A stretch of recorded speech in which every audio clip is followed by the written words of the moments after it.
Welcome back, everyone, to another episode of the Irish Breakdown Podcast brought to you by our friends over at FanDuel. Happy Friday. Hope everybody's ready for a fun and relaxing weekend. But before we get there, we have the Friday Free for All Mailbag. It's a show that is dedicated to give back to our daily listeners to where we get to sit back and answer their questions for the entire duration of today's show. So it's always one of our favorite things to do here. On one hand, we like to answer everybody's questions. And then on the other, Brian, we don't have to sit down and concoct and prepare this long outline. Show prep. We just I'm ready to play. It's a good morning to get caught up on work and family and all that other kind of stuff. So it's a great let you guys do all that work.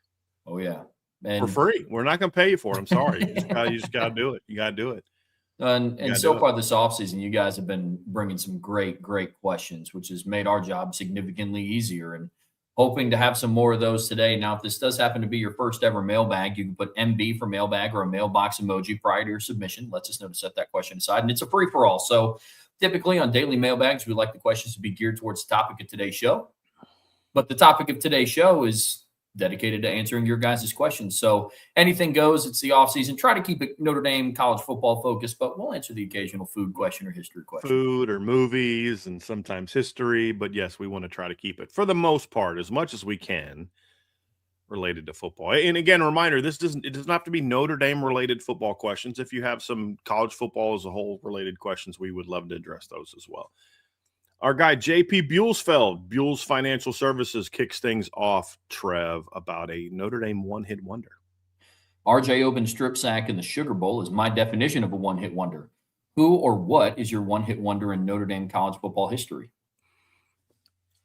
Honestly, I don't know that I can come up with a bigger one than that, JP. I mean, I'd have to go back to like the 70s and 60s and 50s in an era that I wasn't alive. But I mean, I'm trying to think of, who that might be if we're talking about a guy that just didn't do a whole lot in his career at Notre Dame and then just had that one huge play.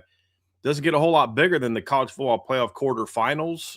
When you consider what's on the line and what that play meant and just the momentum swing that happened coming out of that play. I mean, that turned a 6-3 game into a 20-3 game before the Georgia offense ever stepped on the field again to do anything other than take a knee. I mean, that was a huge momentum swing. So honestly, I don't know that I can think of a bigger one. There's been some big plays that were just as meaningful, but not from somebody that was as lightly productive as what R.J. Oben was at Notre Dame. Now, he had a very good career outside of Notre Dame, but if just looking at what he did at Notre Dame. The only other one that comes to mind is another play from the Sugar Bowl, and that's Jaden Harrison's kick return for a touchdown, because when he was at Notre Dame, he didn't even start. R.J. Oben was a starter, at least throughout the starting lineup. So, I mean, that's another one that I thought of. Yeah, he was a starter on special teams, so technically he was a starter on special teams, and he did catch a touchdown pass that year in the regular season, so.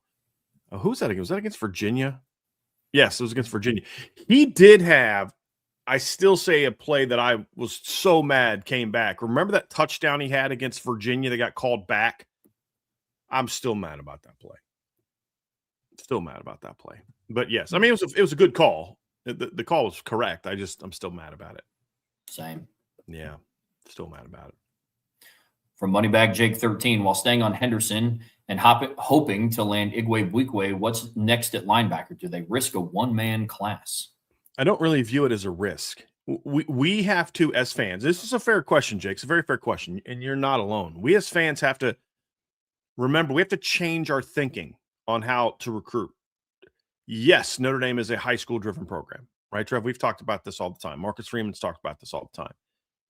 But there is zero need to take a kid that you don't want or you don't think was necessarily good enough to come play for you late in the process because you missed on somebody else. That's the beauty of the transfer portal.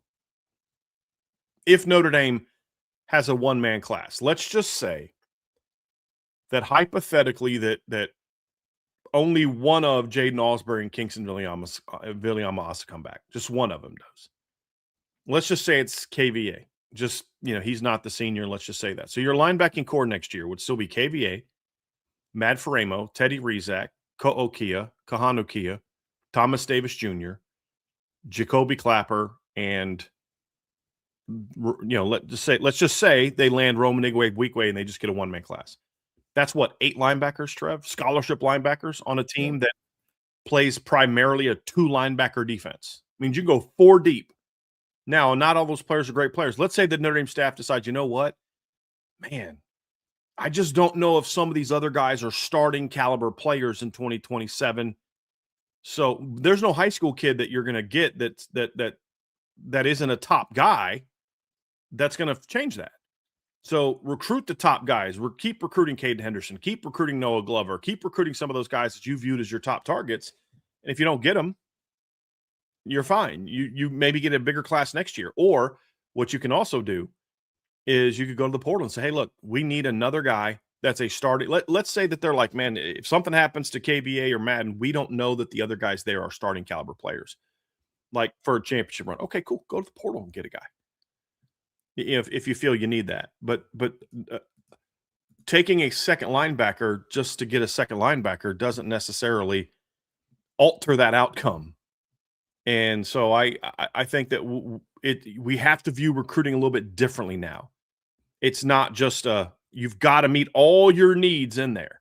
Now, is that justifying a 2-man linebacker class? No, it's not. They will have fallen short of their needs and wants in the class. But I don't think getting a second guy just to get a body is the right strategy. So that's why I say go after Caden Henderson still. Go after Noah Glover. Go after some of those top guys. And if they say no to you, they say no to you. And you figure out what your strategy is for 2028. Maybe you take a third guy in 2028. And then you look at the portal. So, yeah, I'd be willing to risk a one-man class as opposed to a 2-man class that has a kid in there that you don't think could play for you. That doesn't really fix your need. Agree completely. Gone are the days of Notre Dame just adding a body to a class to just add a body to a class to meet a numbers need. So I'm with you completely. Yep. From Salty, Mike Elko is building a runaway #1 recruiting class at Texas A&M, but is he doing so at the expense of a reputation built over a long career? I don't know if I'd call it a runaway #1 class just yet, but it's getting there. He has for me. I'll just leave it at that, Salty. He has for me. I don't necessarily look at him the same way I did before after some of the things I've heard the last month or two. But that got to win, right? Otherwise, you don't have a job. So I guess, and I'm saying this sarcastically, some people feel that it's okay to do things that if somebody else did it, I'd have a problem with it in order to win. I guess some people think that's okay. It's a frustrating situation, but the thing is, though, is I don't know that that's going to hurt his career over his long career. That may hurt it with Notre Dame fans. But if Kirby Smart's career is not hurt by the way he's run his program, why would anyone nationally outside the Notre Dame fan base or a school that, maybe they beat for a kid look at him differently? If you win, people don't care. I'm not saying that's okay or right, but that's the reality. I mean, why don't people – if Kirby Smart, let's just say hypothetically, Trev, that Georgia doesn't win the 2000 – let's say they get beat by Ohio State in, what was that, 2021? 22? What year did they play Ohio State? 22. 22. Let's say Ohio State beats them in 22, and let's say in 2021, let's say – didn't they play Michigan in 2021? Let's say Michigan beats them in 2021. He doesn't win a title. I highly doubt that Georgia fans and college football fans in general would be as would ignore the things that have gone on inside that program the last few years and would view him the same way and make excuses for him the same way. And Georgia fans wouldn't. That's exactly the thing they'd be using to try to get him run out of town because he can't win a title. Because their non-championship streak, if they hadn't won one in 21 and 22, would it be about 8 years longer than Notre Dame's? They'd be creeping up on, 40 years? Actually, no, in 80, 90, 2000, 2000. They're over 40 years. They'd be creeping up on 50 years since they won a title because their last title was in 1980. So, yeah, winning will cure a lot of things when it comes to your perception. I'm not saying it's right. That's just the reality. Yep. The more you win, the bigger your blind eye becomes. Yep. It's a great way of putting it. Thank you. Another one from Salty. Now that Brendan Sorsby is in the rearview mirror, will the issues his situation presented be quickly forgotten? By some, yeah. I mean, look, we have a very short attention span. This is what we talked about the other day. This is what made their constant talking about it so stupid for Texas A&M. There'd be a lot of things that would have distracted us between now and then had they just let it go, let it play out. Shut your pie hole, let it play out. But to run their mouths all that way and then drop the kid at, when it got a little too tough is just the most wow, you clowned yourself that I've seen in a long time. So I hope it's not forgotten because this is a very serious issue. Very serious issue. Agreed. From Iden, I take A&M forcing Henderson to commit prior to his official visit at Notre Dame as a compliment. Like BD said years ago, teams know if Notre Dame is good, it's a wrap, like Reynolds. A&M knew he'd commit if he came to the Bend. I agree. Another one from Iden. Why did Miami think Damon Williams was better than Darian Mensah, but everyone is hyping Mensah up like he's a Heisman finalist? Who's better? I think you're confusing teams. It was LSU that tried to get Damon Williams to go into the portal before taking Darian Mensah. I don't know that Miami was part of that process. You correct me if I'm wrong, Trevor, but I was under the impression that was an LSU thing. It was. And Miami might have tried to get involved, after he said he was going to jump in. Maybe Miami jumped in, but LSU was the driver to that. And at that time, if Miami got involved after Damon Williams jumped into the portal, I don't think that necessarily tells me that they think he's better than Darian Mensah because Darian Mensah wasn't in the portal. Right. So I don't think that has anything to do with it. Who's better? It depends on what offense you're going to run. For Miami's offense, I think Darian Mensah is the better fit right now. I think for other offenses, I think Damon Williams would be a better fit. It just depends on what you're trying to run, to be honest with you. But I think we're confusing two different teams here. Yeah, Andrew Gilmore in the chat put up that Miami wanted Ty Simpson. I remember that now because it was like a big thing that he, wasn't going to take the money and leave his legacy at Alabama and go to the draft. So, which I think that would have been a mistake. I think Darian Mensah is a better quarterback than Ty Simpson, but at least there you would have gotten a proven player that had played on the big stage and stuff like that, and you could somewhat, to a degree, understand that. But throwing that kind of money at that kid is just. And at the end of the day, it worked out for Ty Simpson. Dude got picked 13th overall. He would not have gotten picked 13th overall if he was going out with the 27 class. Unbelievable. I still can't. Me neither, brother. I saw a fantasy football ranking the other day that had Ty Simpson as like the 7th best fantasy rookie fantasy player for offense, and I'm right behind Jadarian Price at 6, and I'm thinking, are you nuts? And I don't think that it was like a legacy one, like a legacy draft. Like I could get it if you're going to draft him, if you're doing a legacy thing. If you're thinking he's going to play in Sean McVay's offense, he'll put up number. I mean, I guess but I wouldn't touch that guy with a 10-foot pole. I don't care if you're a dynasty thing or a legacy thing or a keeper league or whatever. Like I was in a couple of baseball leagues where you could have keeper leagues, and so like I remember getting Ryan Braun like in his rookie year, like before he really blew up, because I was like, this guy raked in the minor leagues. And I was really big into like minor league prospects back when I was in my 20s and didn't have a life. Thought those things really mattered. Like, God, I wasted my time on so many stupid things. But I don't think it was anything like that. I still don't get the Ty Simpson love. I don't. Yeah, whoever had him 7th overall in rookie fantasy rankings needs to hang up doing fantasy rookie rankings. That's a bad take. From Vince Trowbridge, VP of IB, true or false, going into the season, in your opinion, until proven otherwise, Chris Ash is one of the top 3 wild cards, good or bad, for any projected playoff team? Top 3 is in the discussion because of the unknowns of the wild cards. You have Ohio State, who has Arthur Smith taking over. You have Oregon with 2 new coordinators. just from those three guys alone, because we've seen a year of Chris Ash. The wild card for Chris Ash, the wild card that Chris Ash is for us as Notre Dame fans is who's it going to be? The end of 2025 version of himself or the start of 2025 version of himself. But we have seen him put together a very, very, very good defense against some quality opponents, USC, Pitt on the road. So whereas I have no idea what an Arthur Smith offense is going to look like with Ohio State. Now,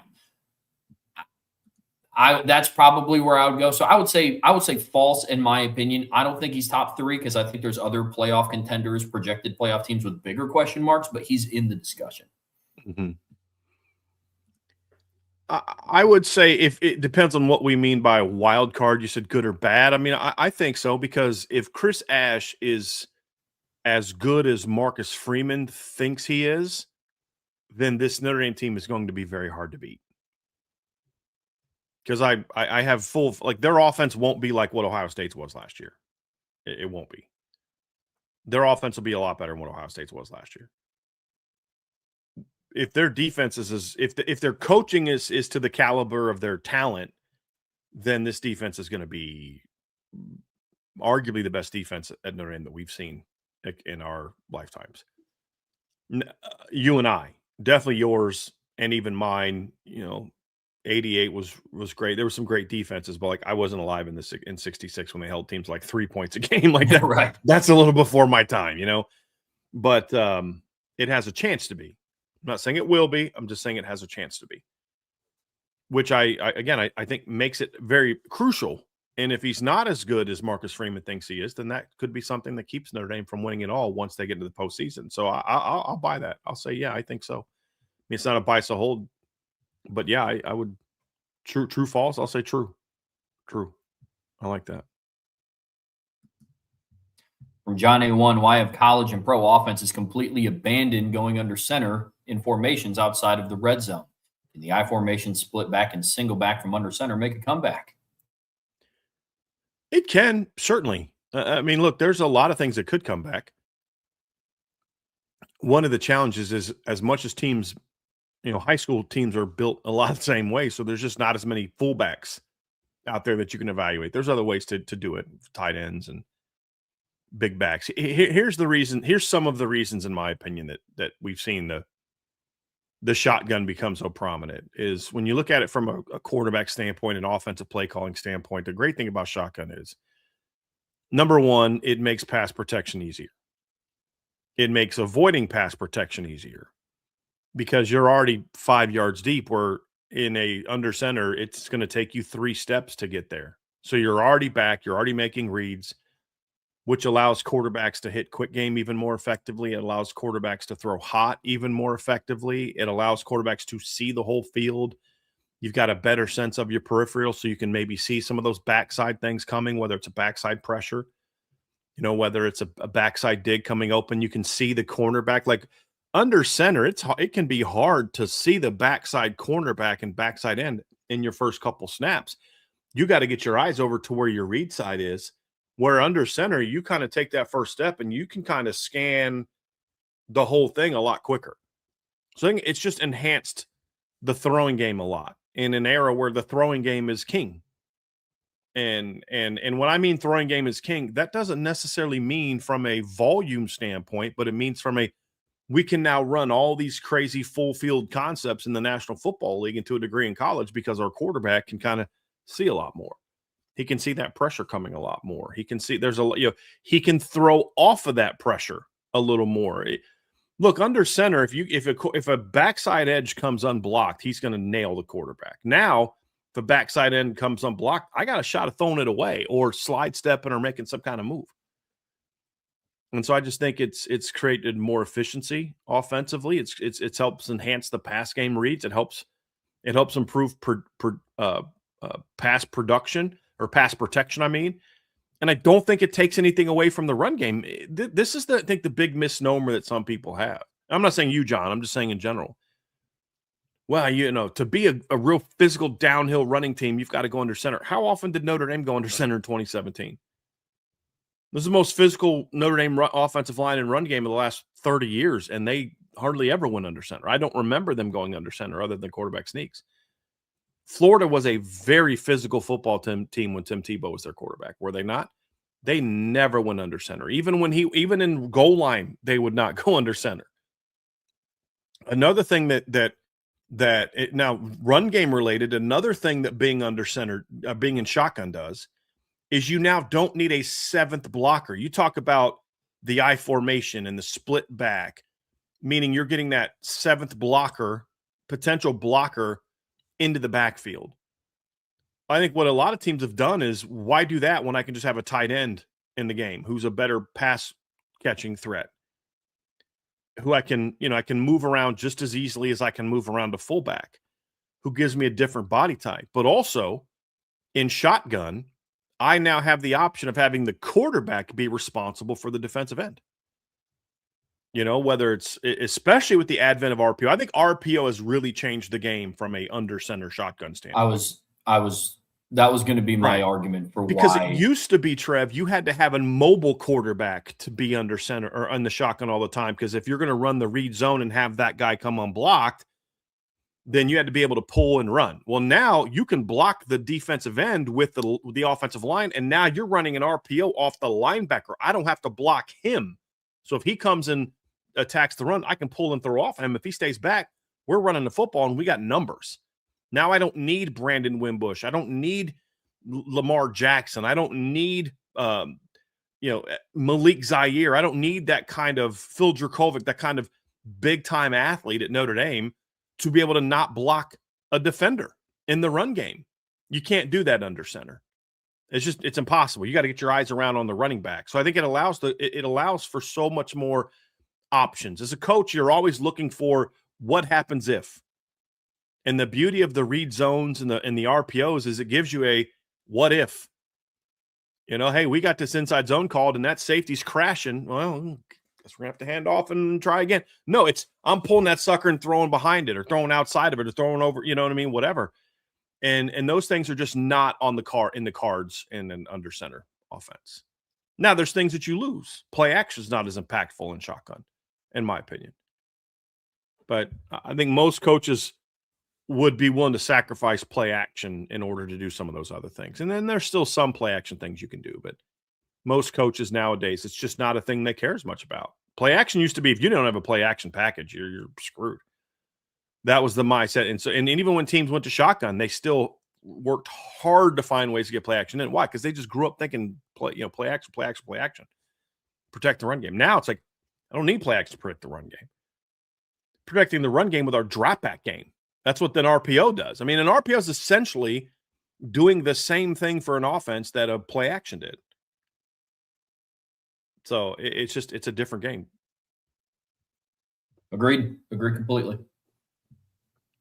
Great starts to his question so far, guys. From Sean Stewart, if you were to do a running back competition excluding Love and Price, which one would come out ahead of between Estime, Allen, and Walker? What are we thinking RB competition? Are we talking like backfield, or are we talking like quarterback or running back competition for like the depth chart at Notre Dame? When I'm thinking competition, I'm thinking of like a position battle. Okay. We just had that bias hold the other day about the quarterback Pro Bowl thing. So that's kind of still in my mind a little bit,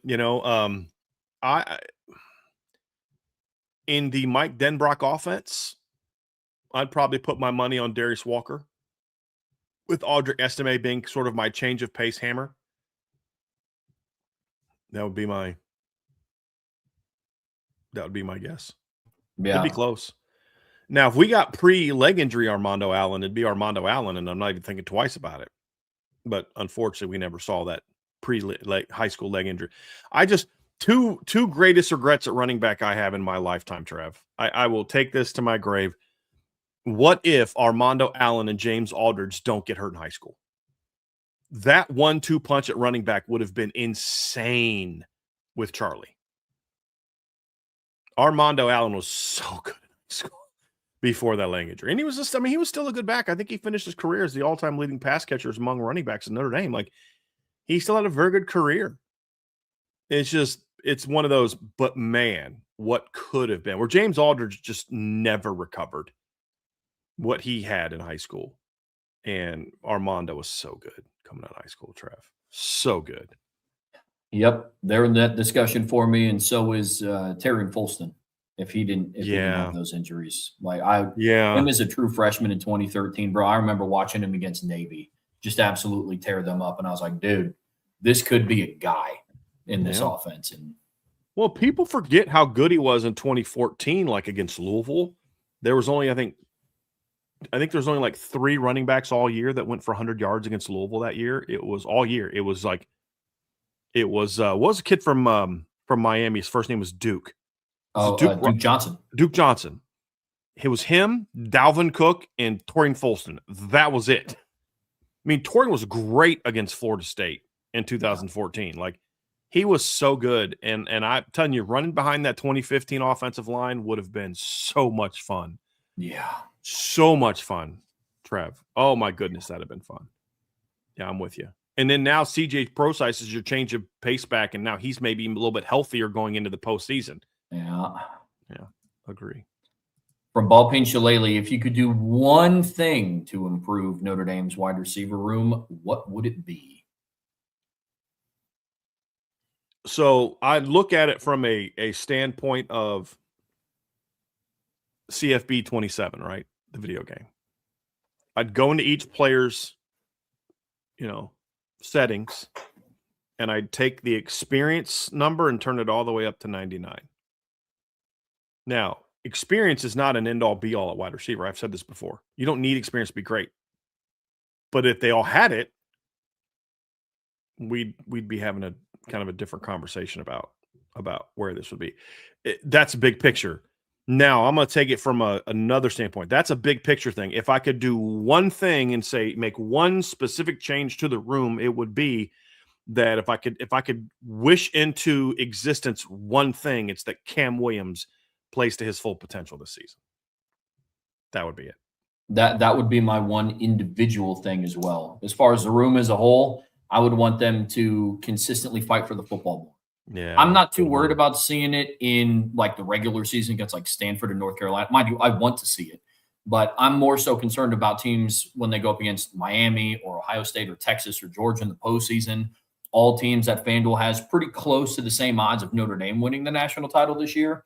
That's when I want to start seeing it, because CJ Carr, we had an entire show yesterday, not an entire show, an entire segment yesterday dedicated to talking about what type of season he can have. I'm of the belief that CJ can't reach his fullest potential and be that quarterback we think unless the wide receivers also play a part in it. Mm-hmm. And a big part of that is going to be fighting for the football. Need to see that more consistently. Yeah, I dig that. I dig that for sure. From Adam Garcia, what do you think the Natty in 2012 would have looked like if Notre Dame played Georgia instead of Alabama?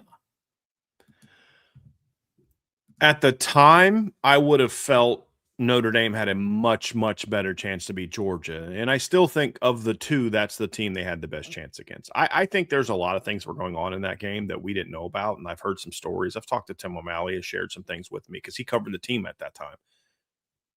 And like some of the players had learned what was going on, and it was a distraction. And there were some issues. And then, there was the Kelly stuff and all that. But I believe that Georgia still would have beat Notre Dame. Looking back, it would have been a much lower scoring game. I don't think that Georgia team was as bad of a matchup. But like, you look at that Georgia team. I mean, they had Aaron Murray at quarterback. They had Todd Gurley at running back. Jarvis Jones on the defensive line. He had like 20 plus tackles for loss. Alec Ogletree at linebacker. Like, I think Notre Dame would have matched up better against Georgia. I think it would have been a 24-14, 24-17, 27-20 type of game. I just don't know, because I think Notre Dame would have presented some issues to Georgia that they didn't to Bama. I think Notre Dame's defensive line would have been far more effective against the Georgia offensive line than the Bama offensive line. I don't think Georgia would have had a D Milner that they could kind of put on Tyler Eifert and somewhat match up with him. But I think at the end of the day, that defense, I think, would have had maybe a little bit of a tough time to keep the points down with everything going on that we now look back and know what was going on. But if they were going to play their best game, which team did they have the better shot at beating? It was Georgia. Agreed. They matched up better in the trenches for sure, and their perimeter skill talent wasn't as what Alabama's was. But I'm with you because of a lot of behind the Because scenes Tavares stuff. King was the best receiver on that team, and Yeah, like they had Tavares King. I think Chris Mm. Conley was also on that team. Yeah, he was young. I mean, he caught 20 passes that year. And Malcolm Mitchell, Arthur Lynch was a solid tight end. I mean, it was good, but it wasn't. They didn't have and Todd Gurley was a very good back, but like they didn't go from Todd Gurley to, where Alabama had Eddie Lacy, and then TJ Yeldon, right? Wasn't that the other running back?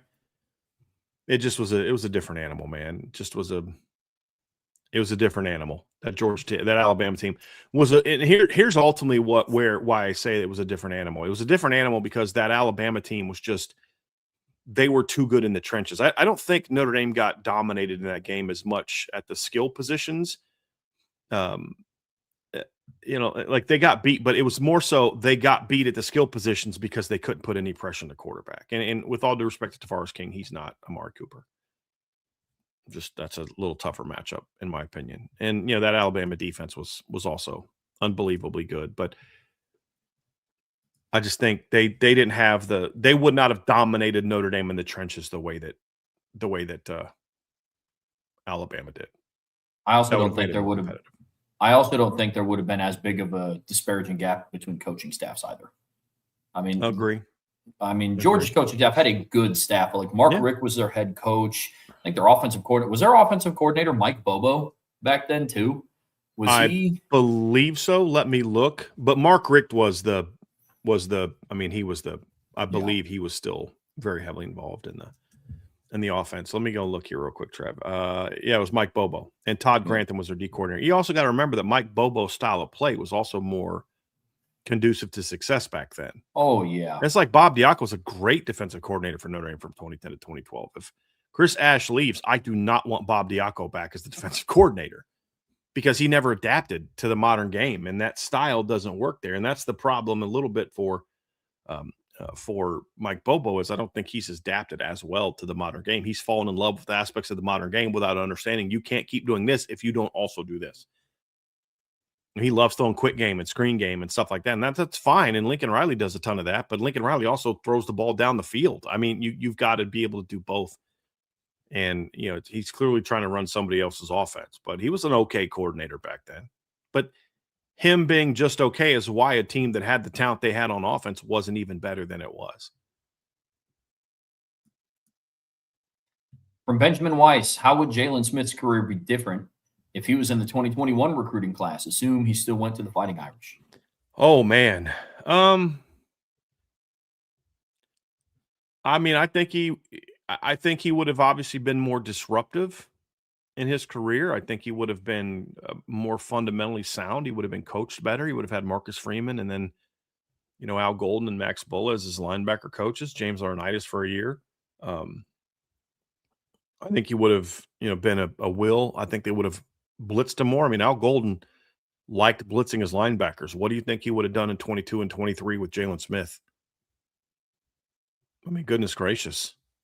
That would have been pretty fun to watch, Trev. They would have, put it down. Here's a simple answer. They would have maximized his potential. Think about it. The 22 and 23 linebackers were nowhere even close to as good as what Jalen Smith was talent-wise, and they all got drafted between the 3rd and 5th round because of the way that they were coached and developed at Notre Dame. You don't think Jalen would have done that? Whew. Yeah, he would have. Yeah. It's crazy to think, like, there are some personal accolades that I still think he would have won regardless. I think he still wins the Buckus. Yeah, sure. Oh, yeah. No doubt. Maybe twice. Yeah. But then there's other things like he probably would have been a unanimous All-American, not just a consensus. He probably would have been drafted twice. Higher. Yeah, twice. He would have done that his sophomore year and junior year. Yeah. I still would have liked to have seen where he would have gotten drafted if he didn't get hurt in 2015. I still think he's a top 10 pick if he doesn't get hurt. Everybody knew he was a freak. They knew what held him back. They knew he was a freak. Yeah. Yeah. I still think he's a top 10 pick if he doesn't get hurt. That's the one thing I don't know that changes is the draft status. But like Trev, in 2023, J.D. Bertrand had 30 pressures Maris Leofau had 25 pressures. The two of them combined had 20 hits plus sacks in a quarterback. What do you think if instead of Marist, it was Jalen Smith? Yeah. I mean, think about that. Yeah. He'd also wouldn't own a restaurant in near Notre Dame because he'd still be in the National Football League and a stud in the National Football League. What could have been? From Brandon Gilbert, was watching the Rice game from 1988. Whatever happened to barefooted kickers? While I always thought it was stupid, I respect the person's choice to do something stupid. Just curious. I honestly don't know. I really don't know. I don't know why they did it then. I don't know why they stopped doing it now. I honestly don't know. I don't know. It could be something along the lines of what we talked about the other day is, maybe the way they kick now is more front of the foot related. I don't know. One thing I try to do is I try not to comment on things that I literally have no knowledge of, and I have no idea the ins and outs of kicking to be able to say something like that. Might be a better question for Vince, but I wish I had an answer for you, but I have no idea. No idea. And I grew up in the 80s watching, guys playing in Cleveland Stadium with in 10-degree weather and the grass is frozen and guys walking out there with this freaking no sock on, no shoe on. And I'm thinking, you're out of your freaking mind. But I guess you can kick it pretty hard since your foot was freaking frozen. I mean, they had shoes. I mean, they'd put shoes on the sideline. They didn't walk around for 3.5 hours with no shoe on, but bro, I couldn't do it. I couldn't do it. No, it would take me to get stepped on once if I got stepped on while somebody was wearing cleats one time barefooted. Mm-hmm. I love the pettiness of this two-part question. This is very well done, Ball Beam Jalali. It sounds like in Shields, the new football sports facility, there's a much improved nutrition focus. In fact, there's currently an online job listing for a sous chef for the dining hall. All that being said, since poor Brian Kelly couldn't get its chef and therefore couldn't bring Notre Dame a national championship, can Marcus Freeman make that happen now? This is absolutely brilliant. This is so well done. Yes. Just more reason to say Marcus Freeman has no excuses to win a championship at Notre Dame, just like Brian Kelly had no excuses not to win a championship at Notre Dame. This is very well done. I appreciate the pettiness and the pithiness of this comment. This is my friend, you brought your A game today. But yes, the new facility, it does have a much greater nutrition aspect. There is going to be on campus, on-site meal prep and meal production. And now, I mean, a lot of the food that Notre Dame makes, it's all made on almost all of it's made on campus, but they just got to ship it from another building.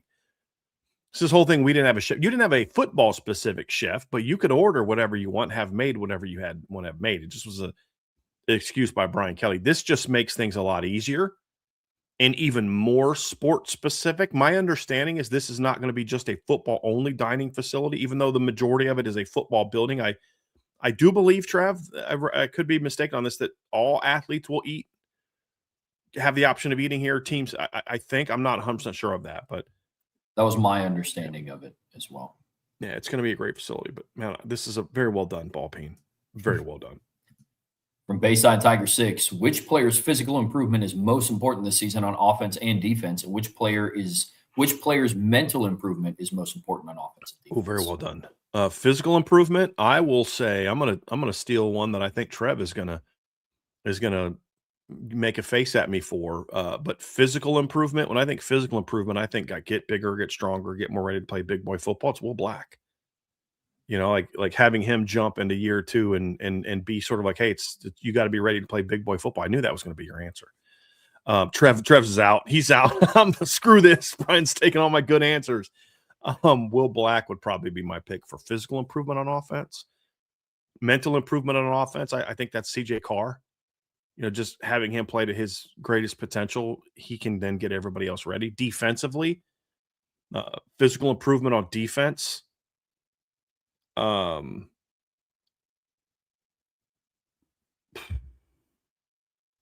it's a good one. Joey O'Brien physically improving his health and getting ready to go. I'm going to cheat a little bit and go that way. Mental improvement on defense. I think the big one for me in that regard is going to be Christian Gray. And because mental improvement to me speaks to consistency of technical and mental performance.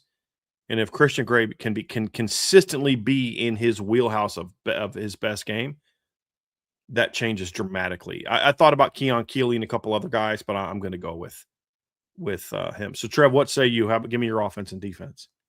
On offense, I would say physical improvement, just to not repeat any answers, because Will Black was definitely going to be one of mine.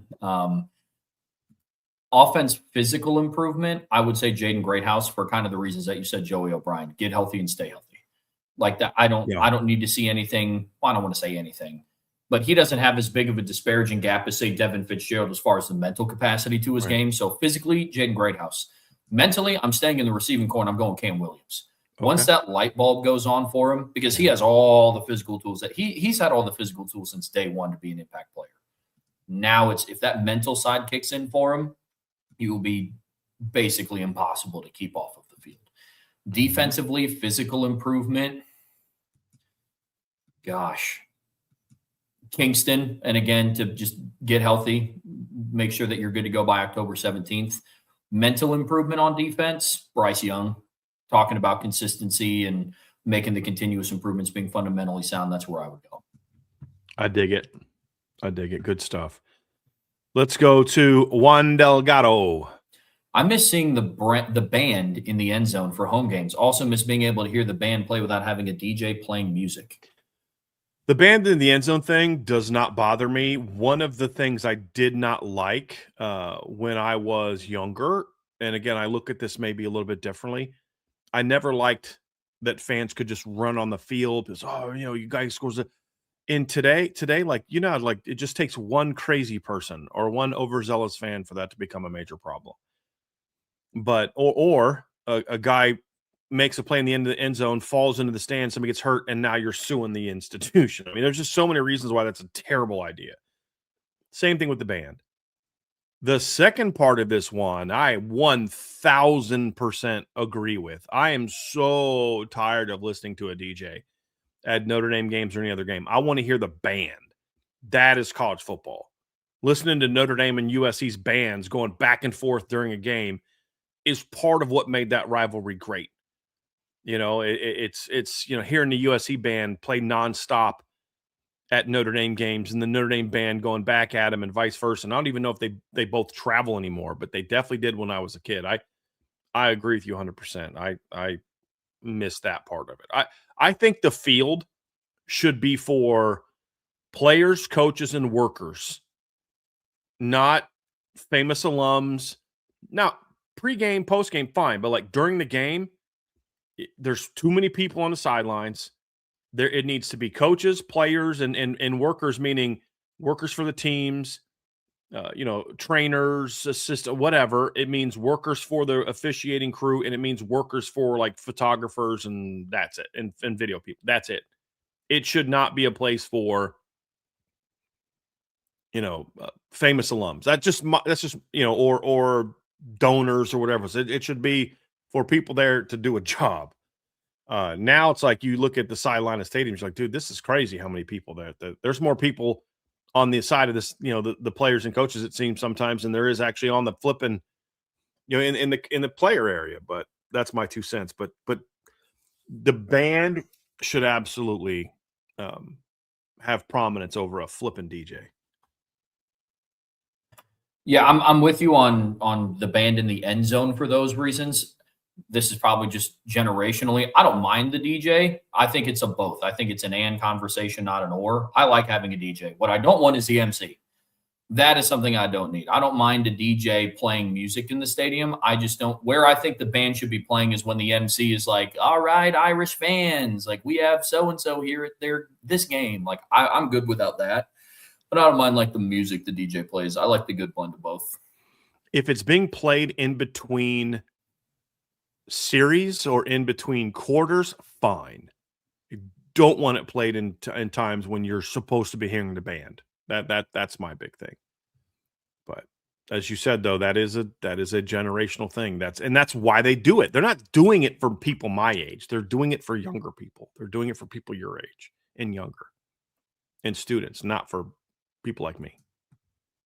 From ICRN with Irish Luck, how bad do you think Notre Dame would have to beat Bama if there was a play-in? Bama couldn't run the ball, and I don't think they would have had success throwing. I think the game would have looked a lot like it did with Indiana. I think the difference is I think Notre Dame would have scored maybe a little bit more. They'd have been a little bit more effective offensively than Indiana. Indiana's a bit of a pound it running team, and not quite the same like big play rushing team that Notre Dame was. I mean, they ran the ball well on Alabama yards wise, 215 yards, but they ran it 50 times. I think Notre Dame would have had 215 yards on 40 carries or 38 carries and would have been able to hit some bigger plays in the pass game. I mean, we'd seen CJ Carr throw the ball pretty well in the rain a couple times. He didn't against USC, but there were other times he did. So I think Notre Dame would have been better. I don't know that Notre Dame would have held them to 3 points, but I think it'd have been something like 45-10. So similar margin of victory, just a different score. I think they would have beat them just as bad, in my opinion. Indiana and Notre Dame were both bad matchups for Alabama. I think Notre Dame was an even more difficult matchup for the Alabama defense, where I don't know that the Notre Dame defense would have been quite as dominant as Indiana's for reasons we've discussed in the past. But that game was going to be a blowout, no matter which Indiana team they got in the playoffs. Yeah, I think Notre Dame would have won comfortably, and the strength of Alabama's offense would have been trying to throw against Tay Johnson and Don Schuler and Leonard Moore and Christian Gray with a month to prepare. I mean, it wouldn't have been great. Agree. It's Friday Free-for-All Mailbag here on the Irish Breakdown Podcast, brought to you by our friends over at FanDuel. Some really, really good questions so far today, looking to keep that rolling here into the next part. From Notre Dame Villain, what are your thoughts of Utah moving on from Under Armour? And do you see Notre Dame moving on from Under Armour? I don't really care what Utah does with their brand deals. I would imagine that has something to do with their private equity deal. I would imagine there's something involved with that. But you guys got to understand about Under Armour. For Notre Dame, it's not as simple as just saying, okay, Notre Dame's contract is up, they're going to move on to somebody else. Notre Dame owns stake in Under Armour. So there's even more invested in Under Armour for Notre Dame than it is for a team that just signs a 10-year deal with Under Armour. Part of the deal that Jack Swarbrick made was like Notre Dame, I'm pretty sure this is still true, has stake in it. So I don't see Notre Dame moving on from Under Armour. I think there's some incentive for Notre Dame to, hey, what can we do to help improve Under Armour? But I don't see them moving on. I mean, everybody's like, oh, Under Armour sucks and they're down and Nike's great. Have you seen Nike stock the last few years? It ain't exactly like soaring. But I don't see Notre Dame moving on from Under Armour. I say that as someone who doesn't pay attention much to that particular issue. They signed the deal. They signed a 10-year deal like 2 years ago. Yeah. If they move on for Under Armour, they're not going to do it anytime soon. So, I mean, think about that. If you're Notre Dame, let's try to get out of a deal with a company in which we own stock in the company, basically. And I say you own stock is a very general explanation of what it is. I don't know exactly like how it works, but they own, like they get something from Under Armour if Under Armour's doing well. Like I'm not quite sure. Maybe it's stock, maybe it's not, but it's something like they're invested in the company. So I don't see them moving on from it as much as some fans may want them to do that. I think Under Armour would have a much better reputation amongst fans if they released like the Freeman collection and like the player lines to the general public. Yeah. Because there's a lot of the stuff that they wear there. Because a lot of the gripe that I've heard is just, Under Armour doesn't make cool enough stuff for the fan bases. And it's typically true. A lot of the Under Armour shirts, like the performance tees, with just a leprechaun on it. But if you were to release some of the stuff that Freeman wears or that some of the players get to wear, I think the reputation of Under Armour amongst the fan base would grow. Agree. We have a couple super chats, Trev. One from Mr. Rogers 04, buy, sell, hold, Dukes of Hazzard, Emergency, and Knight Rider. Of those three, I'm buying Knight Rider. The freaking talking car was awesome. And it made David Hasselhoff cool. I'm holding the Dukes of Hazzard. I didn't watch the Dukes of Hazzard a lot, but Daisy Duke was an attractive lady. And that was a freaking bad boy car, and the song at the beginning of that show was awesome. The Waylon Jennings was just a great song. I don't know that I'm familiar with Emergency, so I'd have to sell that one. I'm not sure what show that was. But that would be Trev, you're probably not going to be able to you're going to hold this one because I don't know that you watched any of these. These are way before your time, but I'm not. Let me see. Let me look up Emergency because maybe if I see like something, it'll refresh my memory. But off the top of my head, I don't. It's a TV series from 72 to 79. I don't remember it being replayed when I was a kid. I was born in 1978, so that was a little bit before my time. Whereas the Dukes of Hazzard started a year after I was born. Well, 6 months after I was born. So like my childhood, it was there. I don't know that my parents watched it. I don't remember watching it as a real little kid, but then the reruns obviously would come on when I got a little bit older, and I'd watch those in my grandma's house. But Knight Rider takes the cake easily, man. Kit was bad. That was a bad car, dude. Still want that car. And it also had great, very catchy song whenever, you know what I mean, at the beginning and when the car was driving. So, yeah. I watched a couple episodes of Airwolf the other day because I thought Airwolf was a freaking awesome. Man, this is taking a while to really get going. The first season was a little, I don't remember this season. I remember Airwolf. I don't remember the show. I just remember the freaking helicopter being pretty awesome. But I was like, yeah, I won't be watching season 2. I was watching season 1 as I was working the other night. So, but I buy Knight Rider, hold Dukes of Hazzard, sell Emergency. It's before my time. Yeah, it's cool. The one thing that I love is I'm a big movie TV show buff. So like my age gap doesn't really have an effect on like movies and stuff like that. Having said that, I'm selling all 3 of these because I've never had a desire to watch any of the 3. Like probably make some enemies with Knight Rider. It just never intrigued me. You'd have to watch it to enjoy it. You'd also have to. Here's the problem for someone like you when it comes to a show like that. It's not going to be as I'm trying to think of it. It's not going to be as cool technologically for someone like you who grew up in a completely different era of what the technology in movies and TV shows is like us in the 80s. We're like, wow, this is amazing. Kind of like how Star Wars, like you look at Star Wars, like, dude, those fight scenes in the original Star Wars were super lame and all. But like just to even have lightsabers on TV and have all that stuff back then was amazing technology. And but when you already are there and then you go back, it's like, well, okay, it's a little bit different. But when you lived it, I think that's part of what made Knight Rider so cool. Was that part right there? Plus, it was Mr. Feeney was the voice of Kit. I mean, how could you not be all about that, Trev? Come on now. We have another super chat coming up here. A couple more, actually. Just your ordinary Joe, my dude. How are you? Appreciate the super chat. On either the boards or podcast posts, are there any user icons or avatars you find especially memorable? Just changed mine for this season. Check the sign. Yeah, I love the sign. It's the Leave No Doubt sign. I'm a little bummed by this, Joe, because yours is one of the ones I like because you always had the IB shirt showing in your avatar. So I'm a little sad that you don't have the IB thing on there anymore. But, pop in my head, I don't know that I could just kind of pop in my head, tell you that, but there's a lot of them that we see that I'm like, ooh, that's really cool. That's really sharp. Trying to think some. I got mine.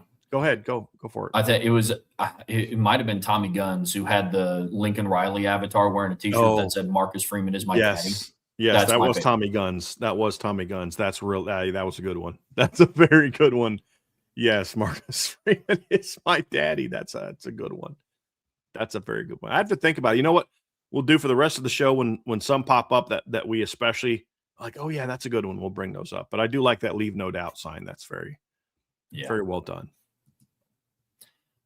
From Brandon Plensner. Appreciate the super chat. Thoughts on NIL facility upgrades and a much more detailed experience being introduced into college football 27 dynasty mode? You want to answer that, Trev? I haven't really locked into what's going to be on the new one. I'm still debating whether I'm going to buy it or not because I bought it last year, played it a lot for the first week, and then I just haven't had a lot of time to play it since then.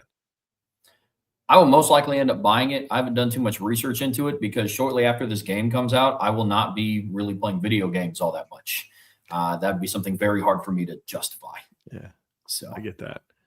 Yeah, when you got a new baby on the way, I get that. I don't know that I'm going to love NIL on there. I don't want to be like losing. It's like I have to deal with that crap in real life when you lose players to NIL. I don't want to have to deal with that in a video game. I hope that I don't know if they will or won't do this. I just hope they have the option where you can turn it off in the settings. Yeah, me too. I don't really feel like losing out on Hingle McCringleberry to Toledo because I lost an NIL battle. That's right. Because it'll be lame like that on College Football 23 or 7. It won't be like, okay, I lost a kid to Ohio. It'll be like I lost a kid to Ball State because right. what are we doing here? Seriously. Super chat from Tyler Evans. Appreciate you, Tyler. Me and my 5-year-old nephew, Weston, who is a Michigan fan, are arguing who has more money, the Monopoly guy or Scrooge McDuck. Can you help us? This might be my favorite super chat ever. The Monopoly guy. And the reason it's the Monopoly guy, because the Monopoly guy has a better understanding of investing money to spend money to make more money, where Scrooge McDuck is more of like the original Scrooge, where he's just a bit of a hoarder of money. And so I'm going to go with the Monopoly guy on that one. I'm as well. That's hilarious. I did not have this question on my bingo card for today. Me neither. I saw Tyler Evans super chat come in, but I didn't read it. I was gearing myself up. I was like, okay, like which G5 quarterback is going to be under the radar of who could be, the next up and coming guy. Was not expecting this one. That is hilarious, Tyler. It's great. I love it. I love it. From Jersey Bear, appreciate you. God forbid I need a defense attorney. Brian would be my first call. Well done, sir. Thank you. He's referring to the defense I gave of Notre Dame on George Reitzer's show yesterday. I would not call me if you need a defense attorney. Number one, I am not. I have not passed the bar exam. Number two, I don't think my Notre Dame arguments would be as persuasive in a court of law to go against your. Which, I know, Your Honor, that he was caught red-handed with this in his hand, but let me tell you about why USC is ducking Notre Dame. Like, okay, like I don't think that's going to get you off. But no, I had a lot of fun doing that. I think I had pretty good. I certainly changed George's mind a lot. He was ready to go guilty on all of them, but I think I won. Like I said in the show, I did plead guilty to the receiver one. There was no defense of that one. But I think the other ones, I'm going to win the other ones on appeal. The ones that he still said guilty. I think I'm going to win those on appeal, Trev. Yeah, that was a lot of fun. Careful, there's no injunction. Yeah, thanks for watching, Jari Z-Bear. I really appreciate that. From Salty, is the playing of round 1 and 2 games at college campuses the best thing about a 2014 college football playoff? I don't even like that. I don't. I don't know that I want 2 rounds of home games. I mean, I kind of like the neutral field thing. There's nothing good about a 2014 playoff, in my opinion. There's no best thing, because if I have to admit that there's a best thing, then I have to admit that it's a reality, and it's not a reality yet. So I don't want to have to say anything about its best.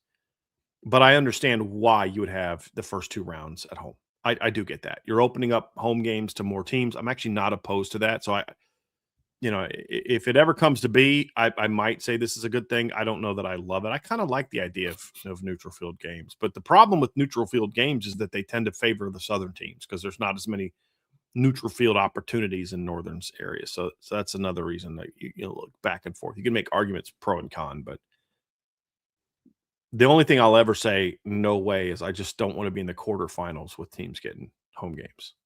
Yeah. Yep. Agreed. Because in this format, nobody's getting 2 home games. And that's what I'm mostly against. So you know what, now I think about it, if this comes to pass, I would probably say that's something good from it. Because you are opening up more opportunities for college towns to generate revenue. So now you'd have whatever the first round matchups plus then the second round matchups. And it's not like anyone's going to have a second home game. That's what I'd be against is, people say, oh, home games until the champ. Okay. Now we're giving way too many advantages to the teams that are the top 4 teams, which in a lot of years is something that could be debated.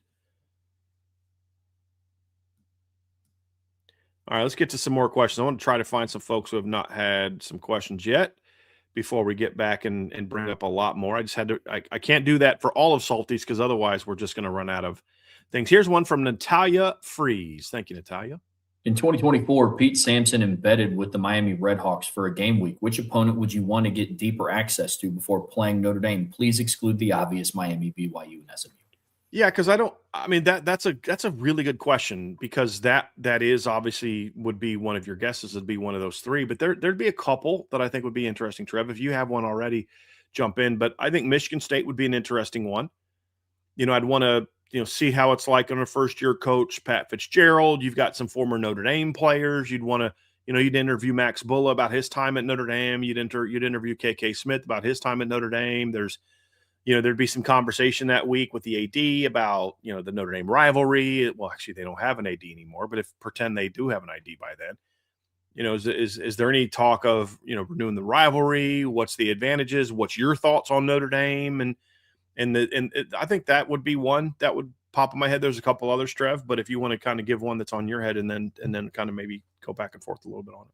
Yeah, one of them that I thought of very quickly was North Carolina. Just seeing the dynamic of Bill Belichick as a college head coach, and now the dynamic between him and Bobby Petrino. You have one of the most iconic NFL coaches of all time going to a place like North Carolina and Chapel Hill. So that would be one that would be very interesting. Overhaul of portal players, seeing how that works out. I think that'd be fun to cover for a week. The other two that pop in my head, Trev, one is Navy. And that might actually be my number one, is looking at that rivalry from their perspective, telling their story of what it's like to be a Navy student athlete and what they go through, and maybe get a chance to have some sit downs with players and talk about, so a lot of players at Notre Dame are going to be, going into the business world. If they're not playing in the NFL, you guys are doing something a little bit different. Let's talk about that. I think sharing that story as much as possible would be amazing. And then how do they view this rivalry? Really, how do they view it? How do they view game prep for a team that they clearly know that is physically superior to them? What goes into all that? I think that'd be fascinating. And then the last one, if I could do it like a video documentary, something of the Syracuse game leading up to Notre Dame, with the Steve Angeli angle. I think there would be some real cool Fran Brown stories. I think that would be another interesting one, but I think that would be more of like a video series. The only other one that comes to mind that I would like to do would be Stanford. Just talk about what Andrew Luck's impact on the program has been in the short time that he's been there, and what Tavita Pritchard's goals are, how they view the Notre Dame rivalry, from it going from a very heated, intense rivalry, one that honestly Stanford had Brian Kelly's number on very early on in the 2010s, to now where a lot of Notre Dame fans just kind of chalk it up as a dub.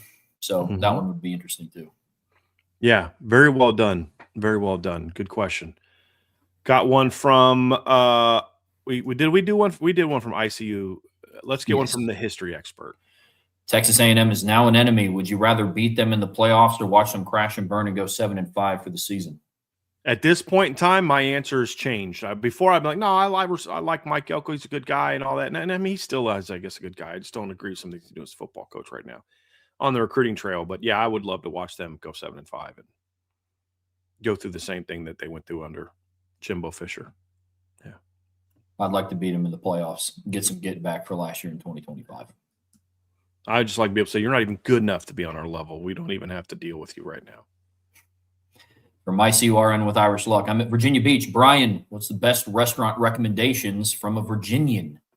So my first real job that I did not work for my family was actually working at Captain John's down at the beach. I think it's around 34th, 35th Street.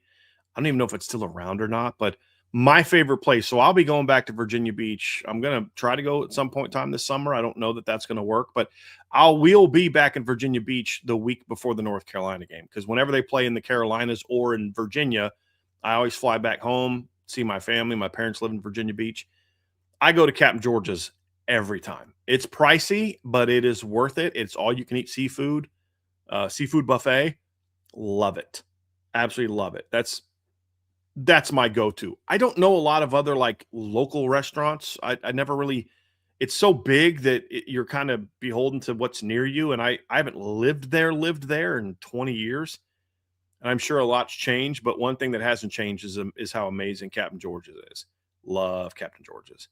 So I go back there every time I'm home. So that would be the one. Now, that's just right up Laskin Road. So if you're down at the beach, just go right up Laskin Road.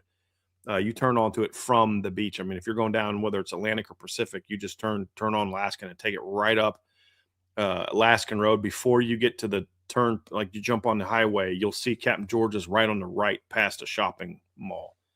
So it's a love Captain George's. That's my go-to place. Can't go there a lot because it's pricey, but it's worth it, man. It is worth it. From Joseph Parr, is Sean Fox good enough to go after? I'd go after him if they like him. I wonder if there's some concerns about whether or not he's a true linebacker, though. I think that's a bit of he's 6'5". Can he stick at linebacker with what we do? I'd be willing to give him a shot, but the problem is if he can, you move him to defensive end, he's not going to play for you, with all due respect. He's not going to beat out the guys you've landed at defensive end the last couple of years. But let's say they didn't get Abraham Cisse and Jackson Vaughn and Aiden O'Neal. Let's say they didn't get all three of those guys. Would I be more willing to take him as a third linebacker? Absolutely. He's a good football player. He's a really good football player. In theory, he's good enough to take at Notre Dame. I think when a true linebacker is your need, I do wonder if they think he can't stick there. I would give him a shot to stick there. I'm just trying to explain why maybe Notre Dame isn't willing to go that way. But if they reverse course and said, hey, let's make a hard charge at Sean Fox and he was interested, I'd be happy with that. I'd take that in a heartbeat. Yeah, he's a good football player. From USMA 87, do you think Christian Gray has the mental toughness to succeed at nickel? I just watched the USC game again. He was totally defeated even after the interception. He was not defeated after the interception. He was tired. He just ran 100-yard touchdown and then to go right back on the field. He was tired. Look, man, you play football long enough, every guy has that day. Every guy has that day. I absolutely think he's got the mental, because I think if he didn't have the mental toughness, he would have folded. If he wasn't mentally tough, he would not have made the play against Virginia or against Penn State that he made. He would have tapped out. He would not have been as good as he was against Indiana, as good as he was against Penn State. He wouldn't have. He wouldn't have had those bounce back games. He would have folded. So yes, I think he has the mental toughness. Christian Gray's issues have nothing to do with mental toughness. They have to do with mental focus, but not mental toughness. That's not a concern of mine with Christian Gray. Agreed. Notre Dame wine and cheese with Love and Price in the NFL. Do you think Carr will be more involved in the run game, even without a strong backup quarterback, possibly to the tune of 500-plus rushing yards in the regular season? God, I hope not. Look, he's just not that kind of runner. If he gets 500-plus yards, I want it to be on scrambles. Joe Burrow was a better athlete than C.J. Carr. He never ran for more than 399. He's not Ian Book as a runner. He's just not. As a scrambler, he's not. I don't want C.J. Carr being a part of the run game, except the occasional quarterback draw, because the team is going to bail. C.J.'s going to run for 10 to 12 yards and dive. Somebody in the chat, Joshua Finn, said he doesn't need to be. I agree with that, but even if maybe it would help your offense, he's not that guy, and I don't. When you have the backup quarterback situation that Notre Dame has right now, the last thing I'm doing is creating more opportunities where he will get hit. That's just where I'm at. Agreed completely. FanDuel doesn't have him as their favorite to win the Heisman Trophy because they think he's going to go out and rush for 500-plus yards. That is not a world that I want to be living in. Because I think then if that happens, it would be by necessity to either avoid sacks or because the other aspects of the run game just are not working. And that's a world that I don't want to live in. Now, if a lot of it's on scrambles because teams are dropping 8 because he's ripping them up, okay, I can kind of live with that. But, I'm just because it's possible that he could have that many yards on scrambles. Ian Book, I believe, what year did he rush for over 500 yards? He had 5. Yes, he had 500 rushing yards in 2019 and 485 in 2020. Almost all of that was on draw or scrambles. They hardly ever had him do design runs. And when they did, it didn't work. I still remember them trying to do quarterback outside zone where they just snap it to him and he'd run outside zone, and it never worked. It was almost always on scrambles. Yeah. And if CJ Carr gets to 500 yards because he scrambles a lot and he's ripping off a 20-yard gain here and a 10-yard gain there, and then does that for 13 games, he's getting 30 yards a game and 25, 30 yards a game, rushing and on mostly scramble yards. He's not getting sacked very much. Okay, I can live with that. And then the occasional quarterback draw on 2nd and 11 because the defense drops 8, or 3rd and 11 because the defense drops 8. All right, cool. Get your first down sticks and dive. Fine. Like if he gets it on that. But when it's your question was being more involved in the run game, that's the part that I push back on. It's not the 500 yards per se. It's the being more involved in the run game. I don't want to see that. I mean, look, twice they ran him for touchdowns last year and it worked. But did you see how CJ got up both times? Woozy both times.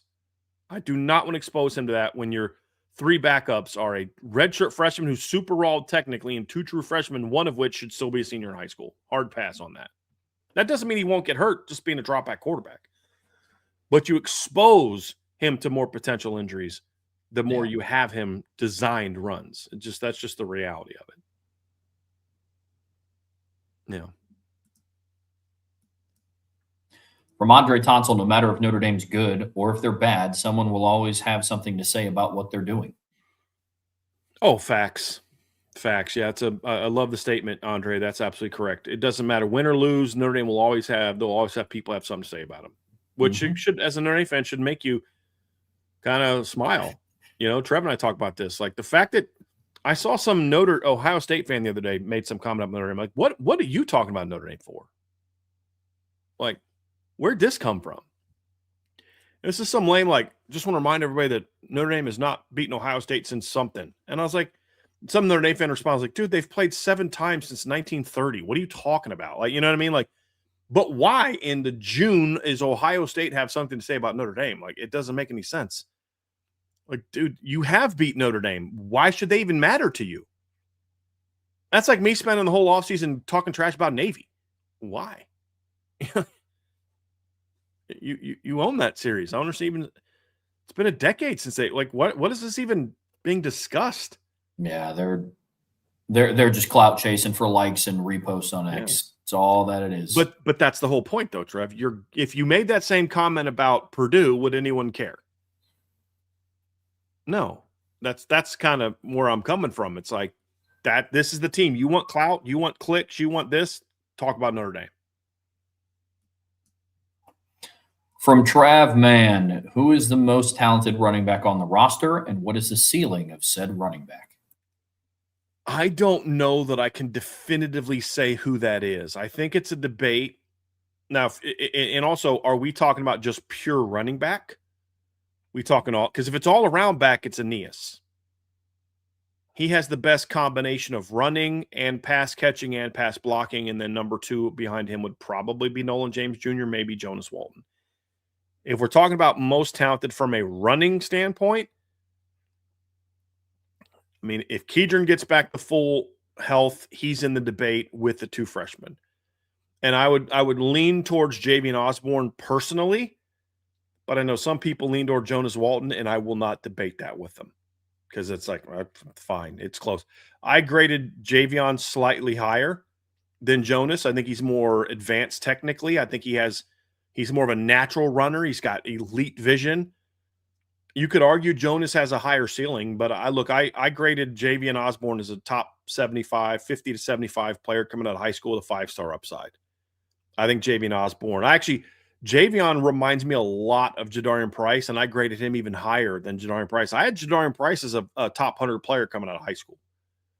And I don't remember if I had him as a 5-star upside or not. I'd have to go back and look. I don't also remember, but he was at least 4.5 star, which is close to where he was. I mean, he's the number 32 overall pick, and I had him as a top 50 player. I mean, that it's pretty close to where he was. So I was not at all surprised at how good Jadarian Price was in his career because I thought he could be that coming out of high school. And I think Javian's even better coming out. Very similar style of play. Very similar. I mean, we talked all last year, Trev, last 2 years, how Jadarian Price's back jump cut takes a back seat to nobody. Agreed. And Javian is the same way. Like his back cut, his jump cut is sick. You're like, first of all, how did you even see that hole? To have a great jump cut, you've got to have ridiculous vision. Like you've got to see things. Your anticipation has to be elite. Your football IQ has to be elite. That's one. But then to physically make the jump cuts that Jadarian made and that Javian makes on film is just like, okay, dude, that's pretty flipping good. So that's where I'm going with that one. I'd lean towards Javion, but if he gets back to full speed, Kedron's in that conversation as well, and I would argue so is Jonas Walton. Just as runners, best all around, it's Aeneas. Agreed completely. From Carlos Garza, do you think the days of scheduling opponents years in advance, like Texas and Alabama, are gone? No, they're not gone. You're still seeing it. You're going to still see teams do that. I personally would like to see it gone, though. I understand why people do it. You want to have some certainty in your schedule. I understand that, and you're scrambling every year to get your schedule for 2 years from now fixed. But I don't love the idea of doing that. I don't. I'd rather I want no more than 3 to 4 years out in advance. That's it. Agreed. From Andrew Gilmore, knowing what we know now about Jeremiah Love, should Notre Dame have considered starting Love over Estime? Did Love get enough carries, touches his freshman year? No, I mean, he should have carried the ball more. We talked about that at the time. Should he have started over Estime? Absolutely not. Because what you're trying to do, Andrew, and it's a fair question. When I say this, I'm not hammering you. What you're trying to do is you're trying to put sophomore, junior version of Jeremiah Love and project him back to his freshman year. And I would like to remind you, or I'd like to encourage you to go back and watch his touchdown run against Tennessee State. He was a very different looking athlete in 2023. He was skinny. Yeah, he was skinny. He was athletic. He ran hard, but he was a vertical player that did not have great feel for the offense, and he was small. Now what we argued at the time, and what I do agree with you is I don't think he touched the ball enough. These are kind of two different questions. One question is, should he have started over Audric Estime? Well, if you take the junior version of Jeremiah Love and put him back there, or maybe even the sophomore version of Jeremiah Love and put him in 2022 or 2023, yeah, that guy should have started over Audric. But the freshman version of Jeremiah Love was not better than the junior version of Audric Estime. Was he good enough to touch the ball more than he did? Absolutely. And you can go find shows from us in 2023 where we made that case. I made that case. Ryan made that case. And I said that almost every week. It was probably a broken record. But that was not a Audric shouldn't be starting conversation. That is, you got this absolute dude in number 12 that's not touching the ball enough. Why are you not taking better advantage of that? Why are you giving the ball to the number 2? Who was it? Devin Ford. Why are you giving Devin Ford touches? And not every touch that you don't give to Devin Ford should be going to Jeremiah Love or Jadarian Price. What are we doing here? So, yes, I do think both Jeremiah and Jadarian should have touched the ball more in 2023 as the backups to Audric Estime. Yeah, it's both things can be true at the same time. He should not have started over Estime, and he still should have gotten the ball. That's where it's at. Yeah. From Bayside Tiger 6, you can only have one going into the season. Defense gets home with 4 against anyone, or the offense near automatic in short yardage. Give me the defense gets home again with 4 against anyone. And I'm not even second guessing that one. Because if the offense is as good as we think it is, they're not going to be in a whole lot of short yardage situations. And the way that Marcus Freeman allows Mike Denbrock to go at teams, they're going to get 2 cracks at it a lot. There's no problem going 3rd and 1, take a shot down the field. If you don't get it, you got 4th and 1. So now you've increased. You don't need to be automatic. As long as you're 50%, you're going to get one of them. You know what I mean? I'm being somewhat exaggerating there, but if I knew that this defense could get home with 4 against anyone, this team is going to be unbelievably good. Because here's what it means. Number one, it's schematically means you can play a lot of zone coverage and you can play a lot of sim pressure. You can do a lot of different things to get more guys in coverage and still get pressure on the quarterback. That big picture, that's what it means. The other thing it means that Bryce Young has a breakout season. Boubacar becomes that stud that we think he can become. It also means that a couple of your interior players, whether that's an Armel Mukum, a Jason Onye, a Francis Brew, whoever, also become difference makers because you're not just getting after the quarterback with 4 because of your defensive ends. So that means there's a lot of breakouts, and that means that Charlie Partridge is going to go down as money well spent and probably a bargain if that's the case. Yeah. Yeah, I mean, even with some of their short yardage issues last year, Notre Dame still averaged 42 points a game. Yep. But if you tell me that the front four can get home, I am very confident in some of the discussions that we've had about this defense. If they could be the number one overall in this or the top 5 in this, I'm very confident that will come true. Agree. We had a couple of super chats here that popped up. One from ND Milton fan. Appreciate you. Which college mascot best represents Brian Kelly's personality? My pick, Delta State's the Fighting Okra, due to intense sideline anger and fake Southern facade. Does anyone have a donkey as a mascot? Because if so, it would be that team. I got one. Muhlenberg Mules. We had a donkey as a mascot where I coached. Yes, whatever has a donkey, but then I would give him the other name for a donkey. There you go. That's the mascot for Brian Kelly. Bang. Can I take a non-college mascot? How about the what was the name of that cartoon? It was great. I loved it. Inside Out. The little red dude whose head would explode anytime you get mad. That was pretty much Brian Kelly on the sideline of games, to Indy Milton fans' point. Super chat from Tyler Evans. Appreciate you. In your opinion, what is the biggest week of the season nationally that goes to tell us about this season? P.S. Uncle Tyler 1 and Weston 0. There you go, my man. There you go. I love it. I think that November 7 weekend is really going to be one that's a differentiator. You're going to see some teams that weekend, Trev. You know, you've talked about this before, how loaded that weekend is. I'm actually going to go pull it up real quick and explain kind of what we're talking about there, of why that's going to be like a statement weekend in a lot of ways. Let me go here. It is not that weekend. It's the one before. Let's see here. It is, where are we at here? It is week 10 of college football season. These are some of the games that are being played that weekend. Virginia Tech at SMU. That's going to be on a Friday night. You've got Oklahoma at Florida, Alabama at LSU, Georgia at Ole Miss, Texas at Missouri, Texas A&M at South Carolina, BYU at Utah. Let's see here. Michigan at Michigan State, Oregon at Ohio State. You're going to have Penn State at Washington. And then, of course, you've got Miami at Notre Dame. There's a lot of teams whose playoff resume is going to get a giant bump that weekend.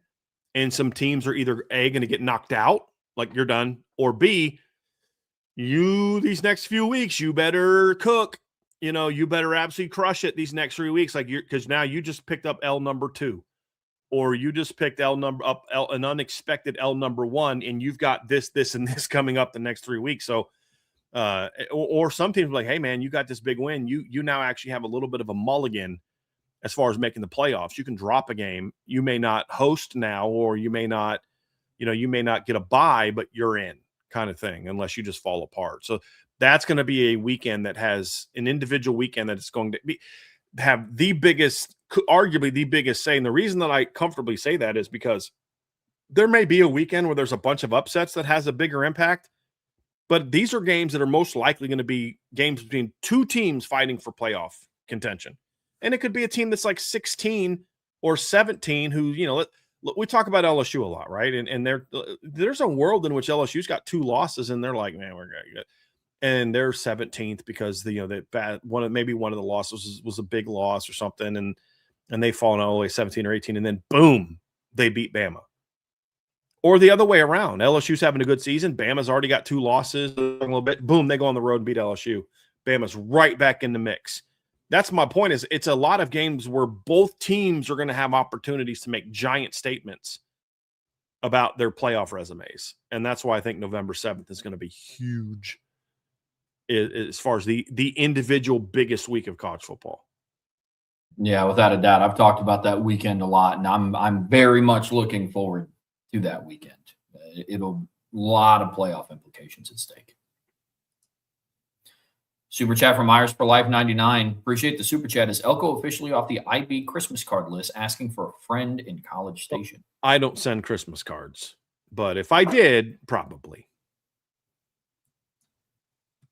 From Acupuncture, If you could create another trophy game for Notre Dame, which team would it be with, and what kind of trophy would it be? I'd want to do something with Clemson since you're about to have 12 straight years of playing Clemson. I think there'd be, like, from a marketing standpoint, it'd be kind of cool to have some sort of trophy to play for.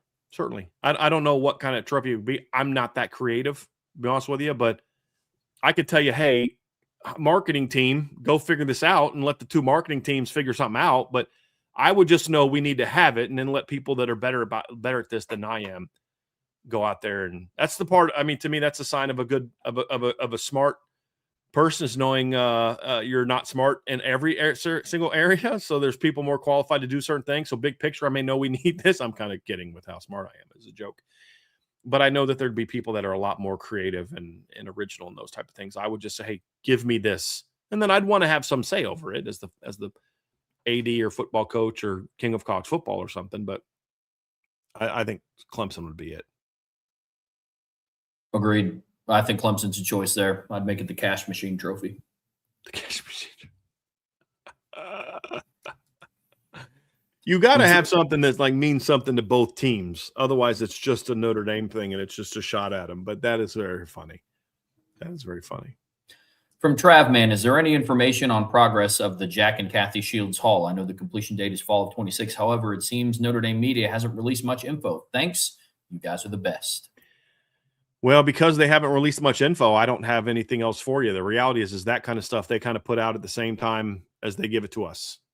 And honestly, there's nothing I can do to expedite the process. So in my busy day, just chasing people down to try to get a time on that is just not something that I am going to spend time doing. So I don't know, Trav, man. I'm sorry about that. But I do expect it to be done soon. We were there recently and for Irish Invasion, and it looks really close. I would imagine right now it's mostly about getting everything on the inside all set up, I would imagine. But that's just my opinion. I don't know that for sure. From Patrick Earwood, excluding Marcus Freeman, what made the last four coaches at Notre Dame succeed, but then ultimately fail? I don't know that any of them necessarily. Well, up until Brian Kelly, I don't know that any of them necessarily succeeded to the degree that we would view being a great success. I mean, we view Lou Holtz as it's perception, right? We view Lou Holtz's three lost seasons as disappointments. In his last 2 years, he went 9-3 and 8-3, and we look at that and we're like, man, what a bummer of a year. Whereas Charlie Weiss went 10-3 and 9-3, and we're like, what a great Notre Dame's back, baby. I mean, you know what I mean? Like, why? Because of how bad the Bob Davie era was. I don't know that I would say Bob Davie necessarily succeeded, because it's hard for me to call your season in which you had some good wins. Again, Notre Dame, you're supposed to do certain things, right? Like, you're supposed to have 9-2 regular seasons. Like, that's the minimum, right? I mean, you look at their 1998 season, you're supposed to beat Michigan at home. Yeah. I don't care what they're ranked. But then the next week, you don't then go lose at Michigan State by 22. You kind of negate how good that was. And then the rest of the way, in 1998, they beat a bunch of unranked teams. And then they played USC at the end of the season. And I think that's the year their quarterback got hurt.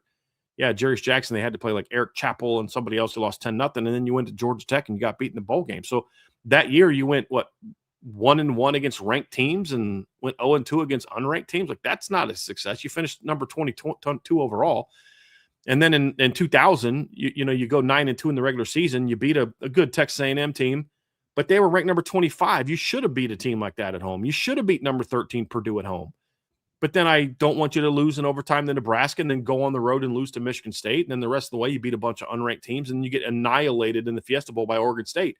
That's not success at Notre Dame, especially when that success is surrounded by a 7-6 and a 5-7 season.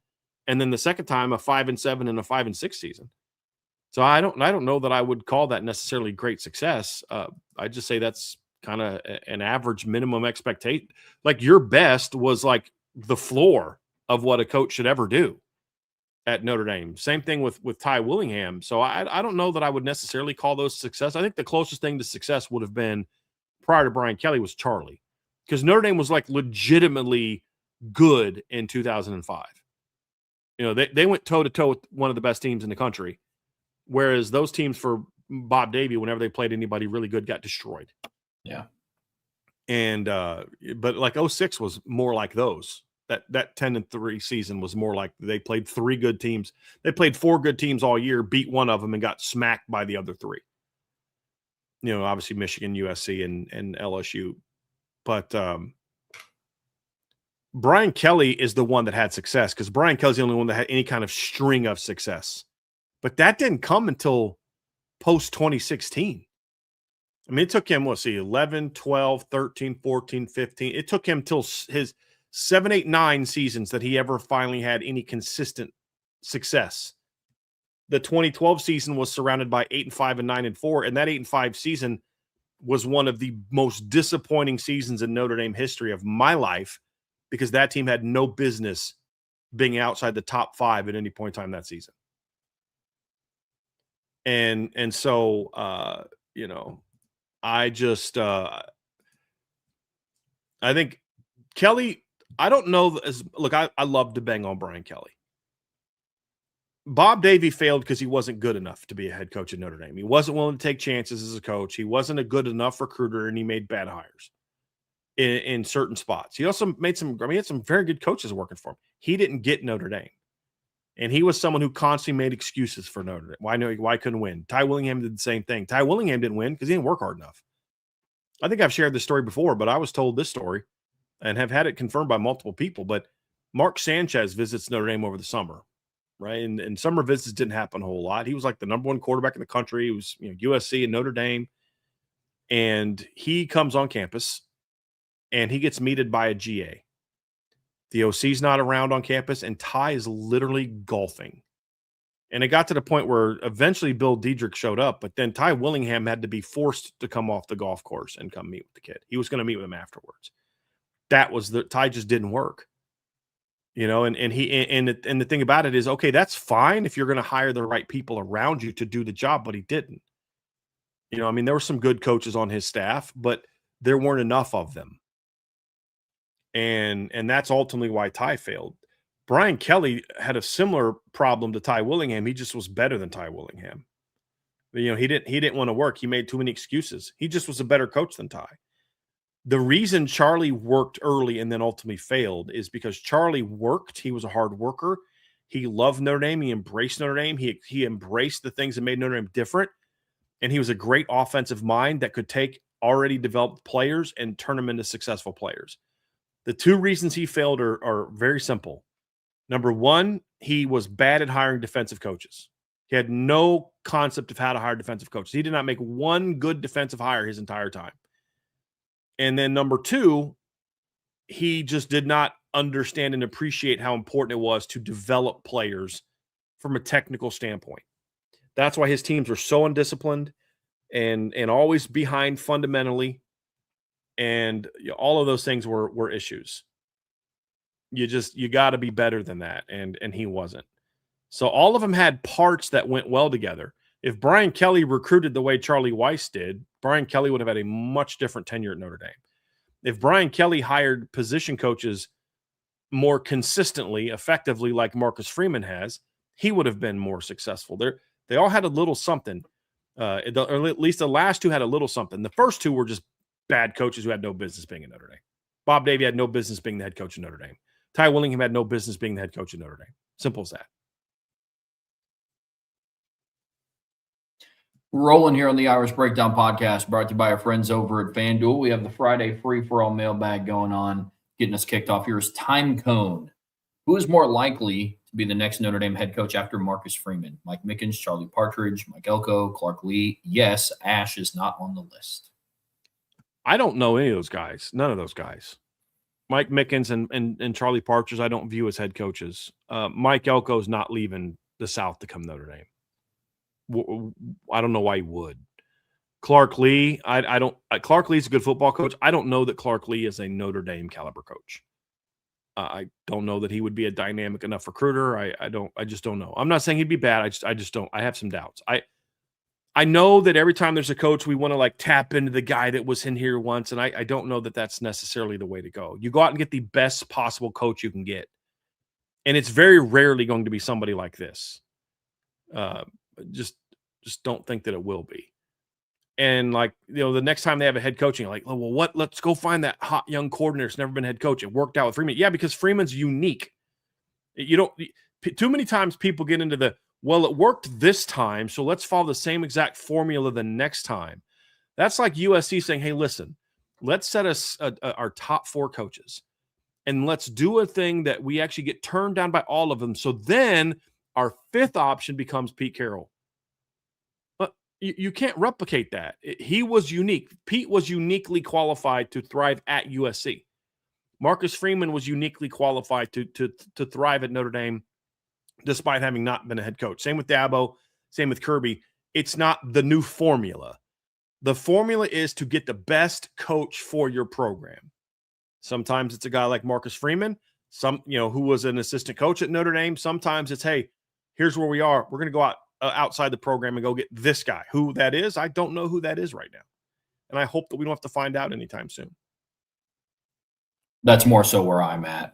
There's going to be qualified candidates, especially at a place like Notre Dame with their recent track record. My mind is not wrapped around who's going to replace Marcus Freeman.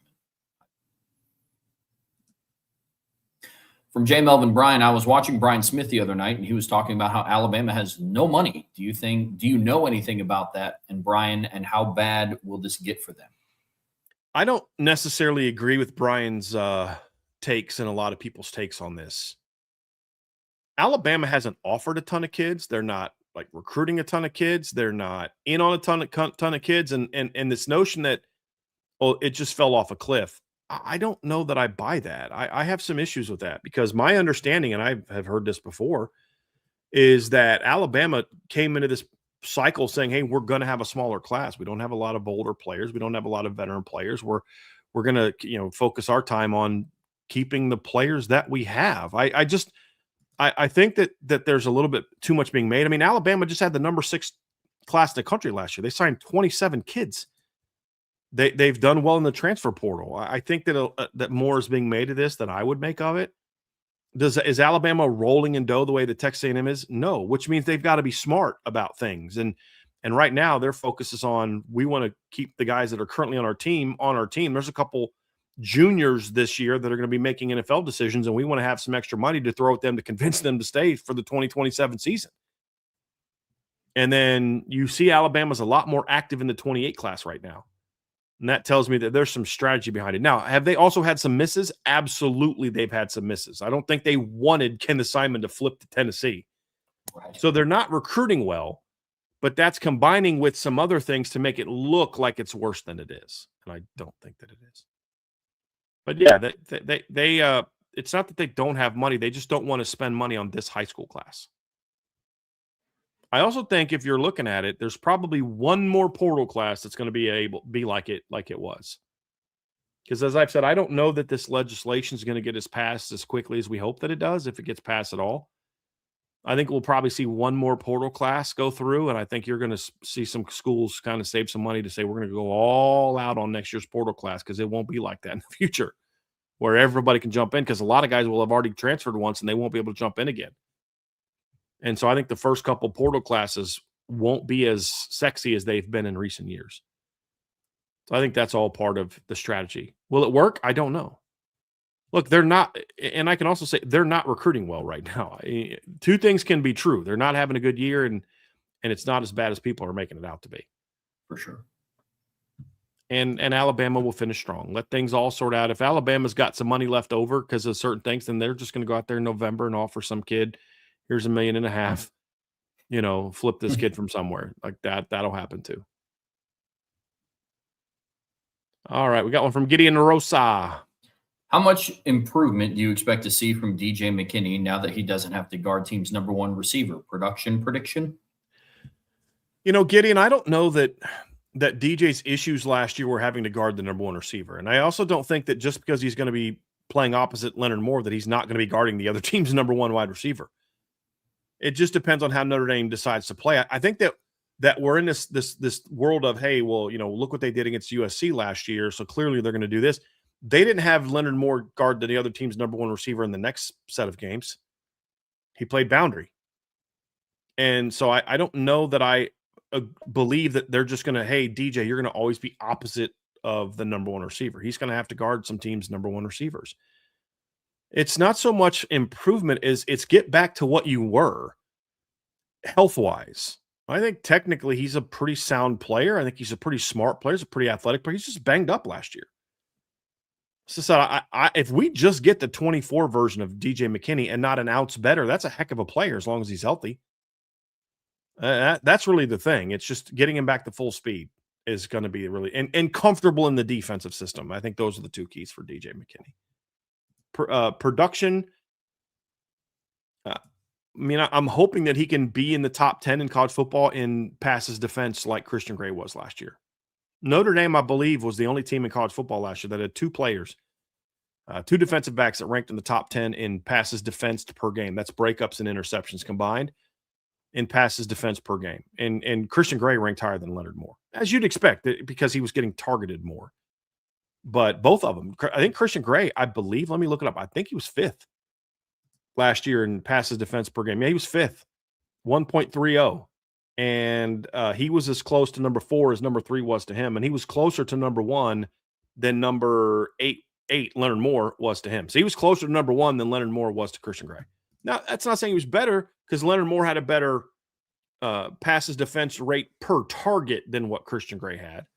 But that was a successful season. He averaged 1.3 passes defense per game and had 11 pass breakups last season, which tied for 15th in the country, despite playing, fewer games than a lot of the guys on that list. So, I would hope that he'd be kind of in that range, double-digit passes defensed, and be an effective tackler. That would be my that'd be my hope for DJ McKinney this season, would be to be that kind of player. Agreed. As long as he returns to his 2024 version of himself, Notre Dame secondary is going to be in phenomenal shape. Mm-hmm. Yep. Let's see if we got anybody else. Here's Tommy Guns. Do you know how War Eagle became a thing for Auburn? I'm looking that up now. I don't know. To see, when did that become a thing? So when did War Eagle become a thing? Let me see here. War Eagle at Auburn. See what old YouTube has to say. Let's see here. When Auburn teams have been known as the Tigers since 1992, the War Eagle cry is rooted in two popular campus legends. The 1892 legend, the most enduring tale, centers on a Civil War veteran in the stands who brought a rescued pet eagle to Auburn's first football game against the University of Georgia. The eagle broke free, began circling the field, and as it soared, Auburn marched to a thrilling victory. The crowd chanted War Eagle to spur on the team, and the phrase has lived on ever since, which actually explains why the Tigers released the eagle before every game, which is actually pretty cool. And then a 1913 pep rally, another prevalent story, attributes the phrase to a cadet whose uniform pin fell off during a rally before the Georgia game, which he referred to as his War Eagle.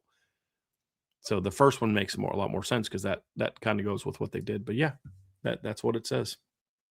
First story is also cooler. Yes, agree completely.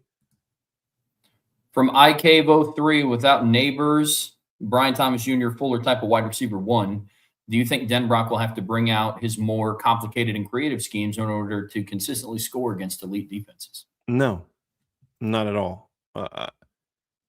They have receivers that can win. And they have multiple receivers that can win.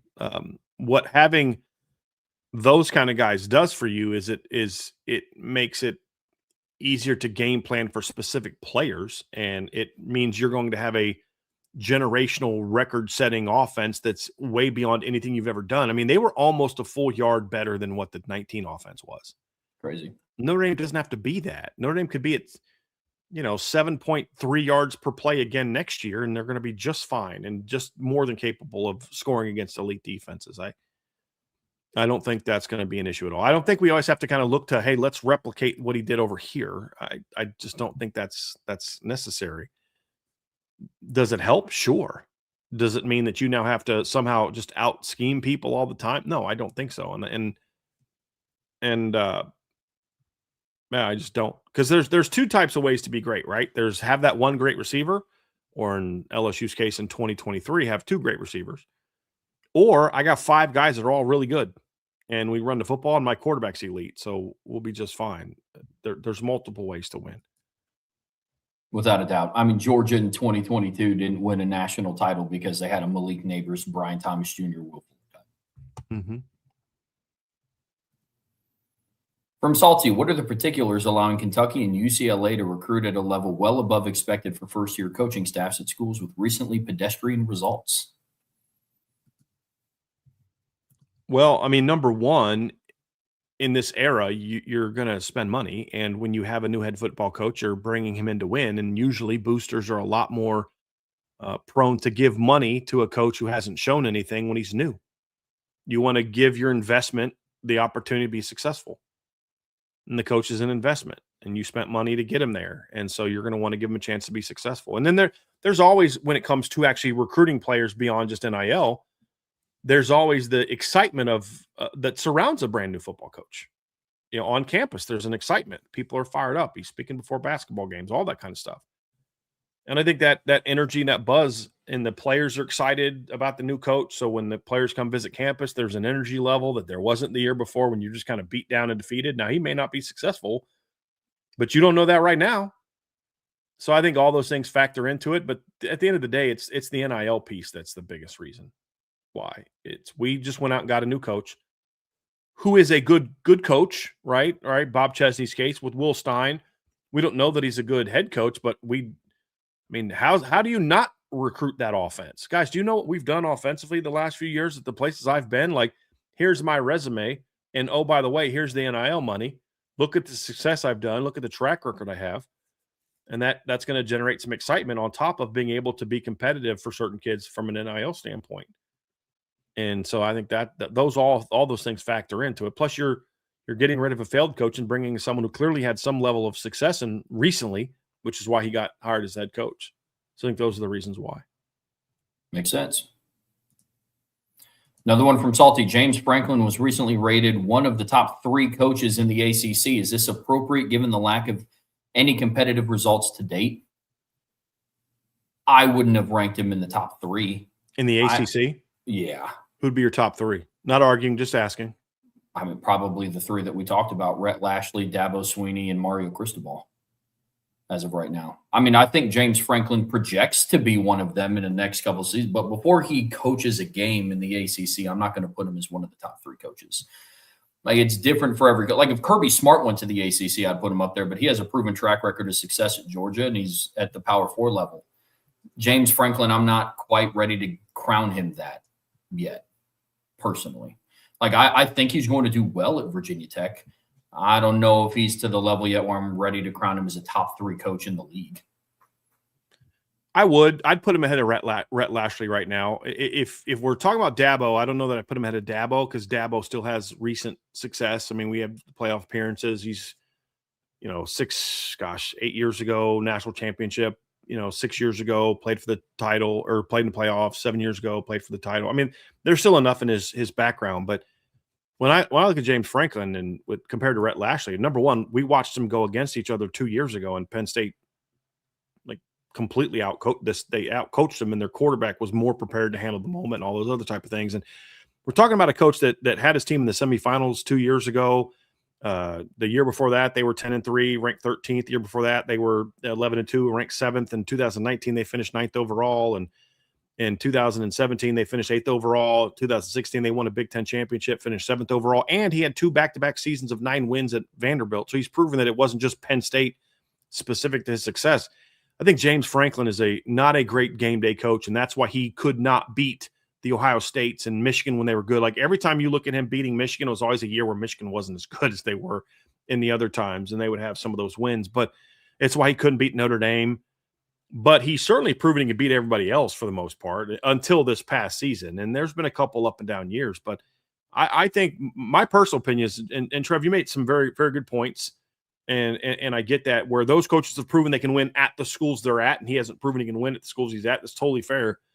But I think the fact that he had the success he did at 2 different schools, to me, I would rank him as one of the 3 best coaches. I don't know that I'd rank him over Dabo because of, Dabo has even more success as a coach, and And I certainly wouldn't rank him ahead of Mario Cristobal,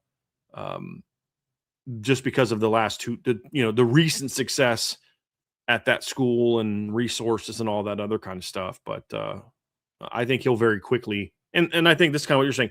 You think he's very quickly going to jump into the top three is how I'm reading it, but you just need to see him do it first, kind of thing. Am I reading you correctly on Yeah, that? it's when I say that he's not in the top three, I don't think that he's 17th. I just don't think that it's. I mean, I and how I've always been is I'm not willing to crown somebody that way unless they're an outlier. Willing to crown somebody a top three coach of any type of league before you've coached a single game within that league. That's very hard for me to do. I get that. I just say he's shown to be a top coach in two different leagues, and both of those leagues are better than the one he's joining. So that's kind of where I come from. But it's a fair argument. But yeah, he would be in my top three ACC coaches. We should maybe do something like that, Trey. Maybe make a little note that we rank the top 5 coaches in each conference in one of these summer segments. When we're doing like maybe we'll make it as part of our conference previews, something like that. Be an interesting little nugget to dive into for that. Be good. Be very good. All right. We got one from Mailbag Jake. In yesterday's show, you mentioned how CJ checks on almost every play, and sometimes the staff needs to tell him to just go play. Should they use the in-helmet communication more effectively? Okay, you're kind of missing what I said. What I'm saying is I wish the staff would tell him that. That's not something that CJ needs to do differently. That's something that I think the staff needs to do differently. And I think they're actually using the helmet communication very effectively. Yeah. Because they are communicating some checks to him. I just wish that sometimes they would just kind of go play. But that speaks to what we've talked about before, where I'd like to see them play with a little bit more tempo.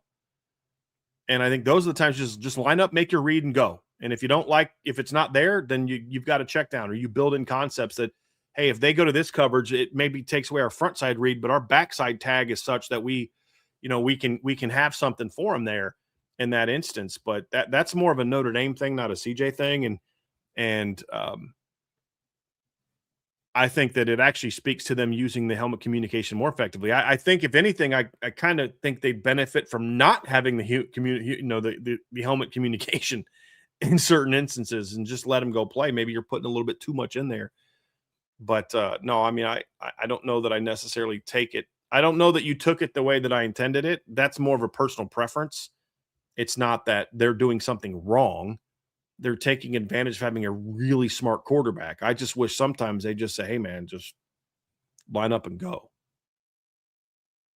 Agreed. But that's also one of the things that's going to lead to CJ Carr being loved by NFL scouts, because of how much he can handle. It's going to end up benefiting him if he can effectively execute it. Yep. Sometimes a coaching staff will have to have just good awareness of when to take less off of his plate. And I think that would benefit both. I'd end Benami with a two-parter. To this day, who do you think is Coach Freeman's biggest recruits as defensive coordinator and head coach? I heard someone say Snead, and for some reason that one sticks with me. First 5-star and kind of kicked the door open. Yes, Snead hadn't lived up to the 5-star potential, but just the overall aspect of him coming, CJ doesn't count. Well, I love when people ask questions and say, okay, who's the best guy he got? And they're like, well, but you can't give the answer of who the best guy is. Just say, other than CJ Carr, who's the next biggest recruit that he got? I mean, just ask it that way. Don't go through this long thing of saying who's the best guy, and then we're from another question at the end. You're like, oh, and by the way, you can't use that one guy that everyone would probably go with. It is what it is. Biggest recruit that he got, I'll be honest, I think it's Benjamin Morrison.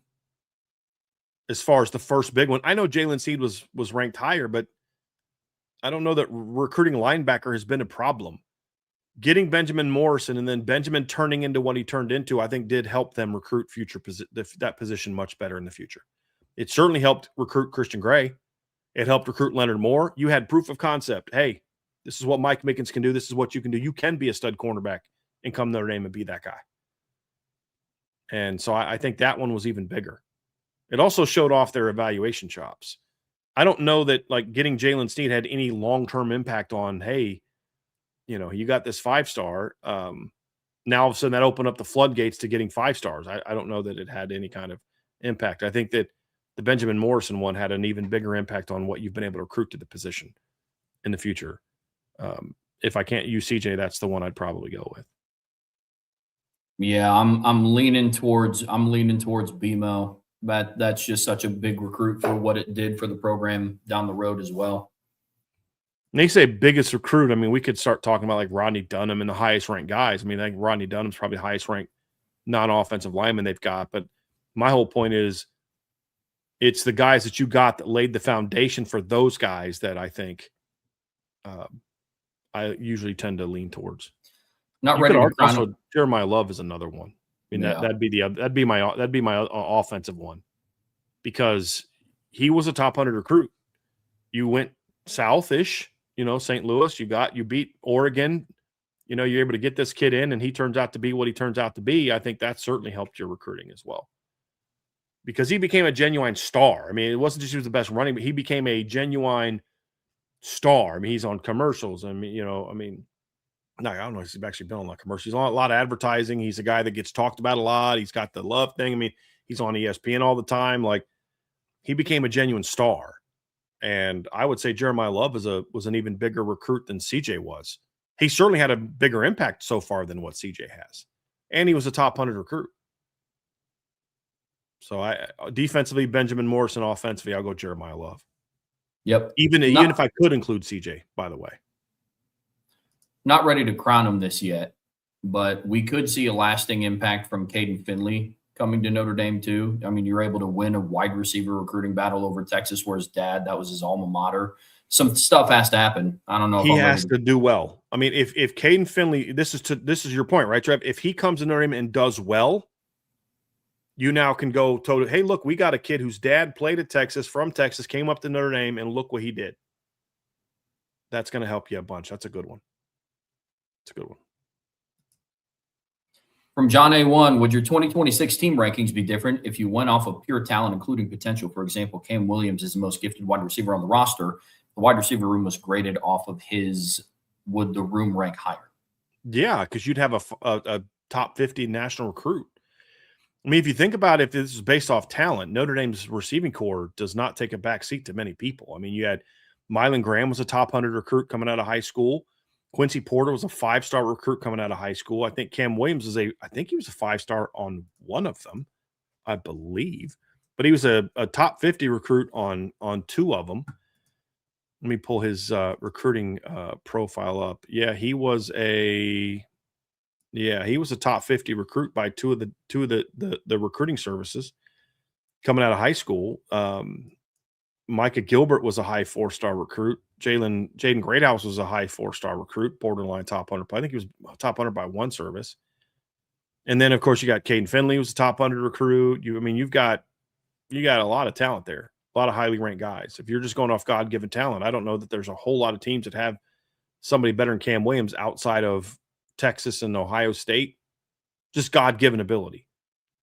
Malachi Tony's a way better receiver than Cam Williams, but Cam Williams can run with Malachi Tony, and he's about 4 inches taller. So that doesn't mean he's a better receiver. So again, if we're talking just pure talent, physical talent, and not in potential and rankings and all that, and not looking at the skill of the position, then yeah, they'd rank a lot higher. And we wouldn't be talking about the lack of production, because we're not worried about that. We're just worried about the talent. For sure. And that's where some of our optimism comes from, John, to be honest with you, is because it isn't a talent problem. And there's so much talent. You're like, how do they not get at least 4 of those guys to be good? Like that's kind of that margin for error, baby. Yeah. Here's one, Trev, that I'm going to read for you. I think this is a fun one. It says, who are your guys' favorite team to sports hate that Notre Dame plays? So what is the team that Notre Dame plays with some level of regularity? It could be recently or not recently, or used to play with regularity. That is the team that you love to hate. Then the second question is, what's your favorite sports team to sports hate? So again, sports hate's different than others that Notre Dame doesn't play. So you say, Notre Dame doesn't play Georgia, but man, I hate Georgia, that kind of thing. So Trev, what would your answer be? I have a feeling I know who the answer is going to be for your team that Notre Dame plays or has played, for the team that you love to hate. It depends on how you look at it. If it's a current team that they're playing or a team that they have, meaning as of this most recent season, very curious to hear what your answer is. I think I know who the answer is going to be. Yeah, it's USC for the team that Notre Dame plays regular. I hate USC. I didn't grow up in the era of I actually respected them and the tradition. I just don't like them. Yeah. Like I've had bad interactions with their fans. I think they have a very delusional fan base. I don't like the team. I think That the is band true. plays a stupid song. Like people call it iconic. It's the same And song over and over. it is an iconic song, but it's like pick something else. Like you don't have to only do that the entire time. Literally play any other song. Right. Any other song. Like I can't stand USC. Now I've never hidden that fact. Could not stand them. Can't Okay, stand what them about anymore. non-Notre Dame opponents? So it could be someone they've played recently or will play in the future, but it's just not a regular opponent. It can't be Michigan. It can't be Michigan State. It's got to be somebody that they don't regularly play that, on a regular basis. Who would that be? Oh, gosh. My answer's changed a little bit since Brian Kelly left LSU. Yeah. Yeah, that they don't play regularly. My answer will probably be different after the season goes on, but like Penn State started to climb up those ranks pretty quickly. But for the same reason of USC, they have a very delusional fan base. The delusion is crazy. They think they're better than what they are. I mean, they're a notch below Notre Dame as far as like recent success. I literally had a Penn State fan say to me, try to talk trash to me this past year, saying Notre Dame hasn't won a title since 1988. And I wanted to be like, do you realize what kind of self-own that is? Because not just because Penn State's was longer ago, but what you're actually saying was we don't expect to win championships. You do. And the fact you haven't won one since 1988 is a bad thing for you. Yes, I know we haven't won one since 1986, but we're Penn State. We're not supposed to. That's basically what he was saying. But it's like, you really are dumb. Like, it's not even like, oh, it's a bad take. You're really just dumb. And there's a lot of them that are that way. That's some guy coming to me on Twitter the other day, and he was crying about it was a response to the show post we did about Abraham Ceesate's coming. Oh, look what happens when you pay a lot of money. I'm like, yeah, look what happens when you don't play for a poverty program and you're following the rules. Like, I'm supposed to be like offended that Notre Dame pays players. That's the rules. Well, Notre Dame used to think they're better than everybody. Yeah, Notre Dame didn't pay players when it was illegal. Now it's legal. And you're only mad because you root for a poverty program that can't afford to. You're closing down a bunch of your campuses. You got a poverty program. That's not my fault. That don't project your anger that you root for a poverty program that can't win in the modern era, and you're mad that the one coach you had that actually recruited well enough, that he could overcome some of that lack of money because he was a dynamic recruiter, and you decided to fire 6 games after playing the semifinals. That's not a me problem, cuz. That's a you problem. You know what I mean? Like, how dare you follow the rules? Sorry. Sorry that your program's broke and poor. You know what I mean? Like, that's a you problem. But they really think it's like, what's funny is they say things and like they really think it's an own. And that's what makes it funny. It's like, you really think you had something, didn't you? Like, in your head, you're like, oh, I got him with this one. He's not going to know what to say to this. And then it comes out and I'm like, I don't even know if I should respond to this because it's almost like cheating. It's like, why are you beating up on the slow kid? Like, that's not cool, man. It's like, it's so messed up, dude. Yeah. The Penn State one, I think, will take care of itself. I mean, now the cell phone is teams like Auburn and Florida and Washington and BYU have better odds to win the national championship this year on FanDuel than what they do. But they were climbing up in the ranks there for a second. I'll tell you what, though, the biggest people that bother me more than even USC fans are the sports ball people. They're not a part of a fan base, but the sports ball people, I think I dislike more than USC fans. What are those? So people who are like, oh, you watch sport. Why is he getting paid millions of dollars to put a ball in a hole? Like, it's the sports ball people. Gotcha. Oh, you watch sports ball? Those are the people that I loathe. I'm sorry that I'm not a nerd. Apologize. I can do both. I can follow modern affairs and politics and history and read my Bible and do it, and also still watch sports. Imagine that. Who knew? Georgia fans are also on that list for me right now because not Georgia fans. Georgia program is on that list for me as well. I've come to really dislike that program for a lot of reasons. From Brandon Plensner, what's your ideal 2028 edge D-line class, given that Cameron McGee might not have as much interest as we had hoped? I'm guessing Well, Darian Prescott, and who else? my first response is I hope that Notre Dame doesn't have the same defeatist attitude that you do. I don't remember Notre Dame being in a great position with Abraham Cisse a year ago today. You know, like there's been some guys that Notre Dame has landed that a year ago we probably didn't know who they were or didn't think that Notre Dame was all that interested. I remember 7, 8, 9 months ago, people are like, I don't know, Abraham Cisse, he's probably going to go to Ohio State. So I would hope that Notre Dame doesn't quit on Cameron McGee right now. If you're going to be as good as you think you're going to be this season, there's no player that should be off your board. 100%. So number one, I'm going to push back on that a little bit. Number two, Brandon, it's way too early to be projecting next year's class. They have one kid committed in the class, and it's a kicker. You're going to get some guys between now and the season and get some guys between now and next winter. But I don't know. Like usually if you're filling up this early, it's a local kid or, which, Darren Prescott is, or it's a kid that, grew up liking Notre Dame, or a kid who's not an elite player. So he's going to jump on that. But I would keep recruiting Darren Prescott. Here's the other thing too.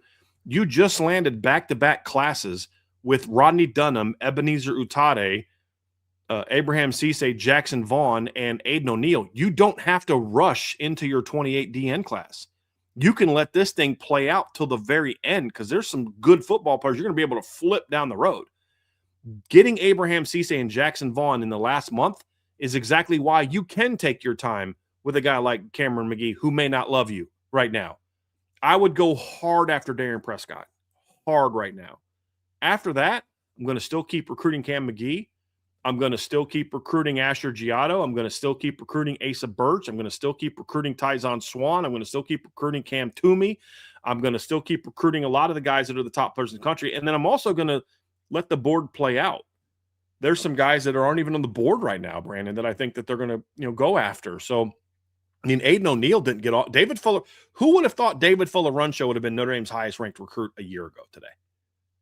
He's a 3-star recruit. Nobody knew who he was. So that's why I just don't really get into sophomore recruiting. I know that people that are recruiting junkies, and I use that term from a place of endearment. Like I get it. You love it. You're passionate. I used to be there. I'm just not there anymore. I get it. You're already ready to fill out the 28 class. I have a buddy who literally is like, okay, let me predict the 28. I'm like, buddy, I don't even know who half the kids are that they've offered. I haven't even watched their film. You know what I mean? Like, and you want to give me your predicted class? I don't even know who's necessarily going to all be in the 27 class. And if you'd have done this a year ago, here's who you would not have had in your class a year ago.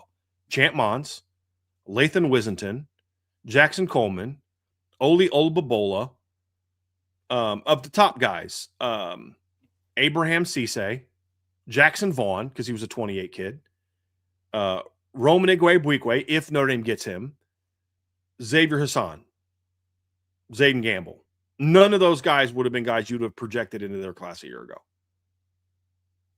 So it's way too early to be thinking about that. What's my ideal class? My ideal class is not going to change. And here's the thing: if let's just say, Brandon, to your point, like because you're admitting here that Cam McGee would be in that scenario. So my whole thing is at this point in time, June 19th, when you just landed 5 studs in 2 years, why not take your time and be patient and let Cam McGee continue to grow that relationship? Get him on campus again this fall. Let him see how dominant you are. Try your best to make sure on November 7th he's at Notre Dame. And maybe you can get him on campus for the night game against Michigan State as well, depending on, when he plays. But why not recruit the heck out of him right now? He's not interested. So you're in a position where you can take your time. Now, if another dude wants to come, sorry, Cam, I guess, but there's no need to right now on June 19th. We're still, think about it. We're still 18 months away from signing day of that class. Yeah. It is way too early to give up on a kid unless he said, hey, coach, stop calling me. That's the only time you give up on a kid. And then if you do that, you still talk to his coach and his parents. Like, it's way too early for that. And you don't have to give up on him because of what you just landed. So if that's your ideal class, then that should remain your ideal class as of today.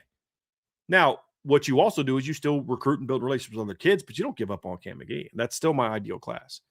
But what I would do is I would continue to go after some of the guys I'd mentioned. There's some other DNs that they've offered that I haven't watched, Jaden Bell yet. I haven't watched Jelani George yet. I haven't watched Tristan Henderson yet. I haven't watched Logan Loki yet. I haven't watched, Peter Pierre yet. These are just some of the guys that know King Pitts from Hawaii. I haven't watched some of these guys they've offered. I haven't watched yet. I haven't watched Elijah Tillman from Georgia. So there's some kids on the board, Landon Wade, I haven't watched. So there's some kids on the board that I haven't broken down yet because I'm just not ready to go to 28 yet. So maybe there's another Cam McGee caliber player in there that likes Notre Dame more. And if the player's there, then you go after him. If there's an Abraham Cisse that likes you that isn't Cam McGee, you go after him. But if that player's not there, then you keep recruiting Cam McGee and Darian Prescott because you don't need to. You're a year away from when those kids will most likely be making a decision. Maybe Darian goes sooner, and they're in a great spot there. He was on campus again recently, but I'm not worried about giving up on Cam McGee just yet. No. And then you're also going to have your players that, like, this class just got done with their sophomore year of high school. I mean, you're going to have those players that weren't that highly touted as a sophomore in high school and then just have monster years as juniors. You just never know. Mm-hmm. Just never know in that world. Yeah. All right. Let's go to this one from ICURN with Irish Luck. Of the 26 and 27 running back recruits, who has the highest potential as a home run hitter? And for clarification, I think all of them are home run hitters. I mean, you're admitting they all have it, so I don't know why I need to say who is the most. I would probably say Jonas Walton or Lathan Wissington because they're the two fastest. I mean, that's really what it comes down to. And they're all home run hitters, so you give the edge to the two fastest because they're the ones that are going to get caught the least amount from behind. Right. But Isaiah Rodgers isn't far behind them from a speed standpoint. What's crazy is Javian Osborne in the last 2 years is the slowest of the four. That's crazy. That doesn't mean a dang thing. I watched Jadar. Nobody ever caught Jadarian Price behind from before the end zone. I mean, Florida State finally caught him, but they tripped him up into the end zone after a 68-yard touchdown. So, this is a kid that's got 300-yard kick returns in his career. He's got, you know what I mean? Like, he ain't getting caught. It just speaks to how dynamic these guys are. But I'd rank them in order. I'd go Lathan Wissington, Javian Osborne, Isaiah Rodgers, and then Javian Osborne. Yep. But they're all home run hitters. And then what Javion makes up for is he's got the best vision and cutting ability to get into holes that maybe some of the other guys can't. But when you're talking about running behind the line that they're going to have the next few years, give me the Josh Adams effect. Give me the guys who are the fastest that can get downhill the fastest. Those are going to be the guys. But they're all home run hitters to ICU's point. Agreed. And I realize game speed's different than 40 speed, but I'm sure you're aware I've watched all their film, and their film backs up their track speed. I didn't just tell you, well, there's the fastest 100-meter guys. Their film tells the same story. Who's the most explosive guy on film? Lathan Wissington. Who's the next most explosive guy on film? Jonas Walton. But their 100-meter dash time gives you some context on the kind of athletes they are. From Tommy Gunn's, biggest similarities and differences between Manti Te'o and Drake Bowen. Similarities, they're both big. Manti was a little bigger than Drake. They're both physical. They both play with power. Biggest difference, Manti was one of the most instinctive linebackers I've ever seen. And honestly, the only guy on the next closest to him would probably be Kingston. From Manti to now, probably be Kingston just from an instinctive standpoint. Manti was also very fundamentally sound, something that Drake needed a little bit more time to learn. Drake's a little bit more explosive athletically than Manti was. He's a better athlete all around than Manti was. So, I mean, I think that's what I would say is similarities and differences. Trev, anything to add to that? Leadership styles are very similar. Like, Manti set the gold standard for what being a leader of a defense and honestly a leader of a team looks like, but they have that in common. But everything else, I'm right in line. From Jay Melvin, Brian, LSU got a pickup in the portal. I'm curious about it. It's Jordan Ross, the former 5-star. Did you like him coming out, and does he still have the tools? He kind of reminded me of Rodney Dunham coming out of high school. Was it Jordan Ross? I don't remember Jordan Ross. Are you talking Jayshon Ross? Give me a second real quick. It's Jordan Ross. I'm going to have to refresh my memory a little bit. It's not – I don't remember Jordan Ross a whole lot in high school. So what did he signed with Tennessee and then went to LSU. I'd have to go back and look at him. I don't remember him a lot as a high school player. So I couldn't tell you. Sorry, man. I thought you were talking about Jayshon Ross, who transferred to Bama, that I liked a lot out of high school. He was a really good athlete. Needed to figure out what position he was going to play, but very athletic kid. From Salty, Penn State has recruited very well, surprisingly, including top wide receiver prospects, but now recruits are flipping away. Will this be a trend for the first-year head coach schools with top classes? No, I think this is a Penn State problem. I would disagree with the premise that they have recruited very well. They've recruited some good players, but not great. And obviously, they just had a kid flipped, I think, Georgia. Receiver flipped to Georgia. I don't think their class overall was great. But no, I mean, it's only a problem if it's like, okay, Kentucky just lost 3 kids, UCLA just lost a couple kids, Auburn just lost a couple kids. This is happening at one school, and it's Penn State. And there's a reason for that. It's a Friday free-for-all mailbag here on the Irish Breakdown podcast, brought to you by our friends over at FanDuel. Some really great questions so far today, looking to keep that rolling. From Salty, Georgia Tech has received a massive wave of recent commitments. What is driving it, and do they need more elite recruits than they are getting?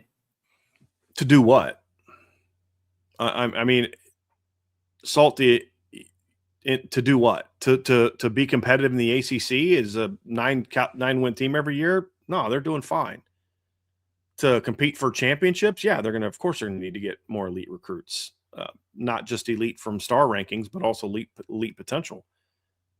Not every school has this, and this is the whole problem with the whole playoff or bust mentality. Is there's a lot of programs that are just not capable of being that on a consistent basis. Even in this NIL era, you're not capable of being that on a consistent basis.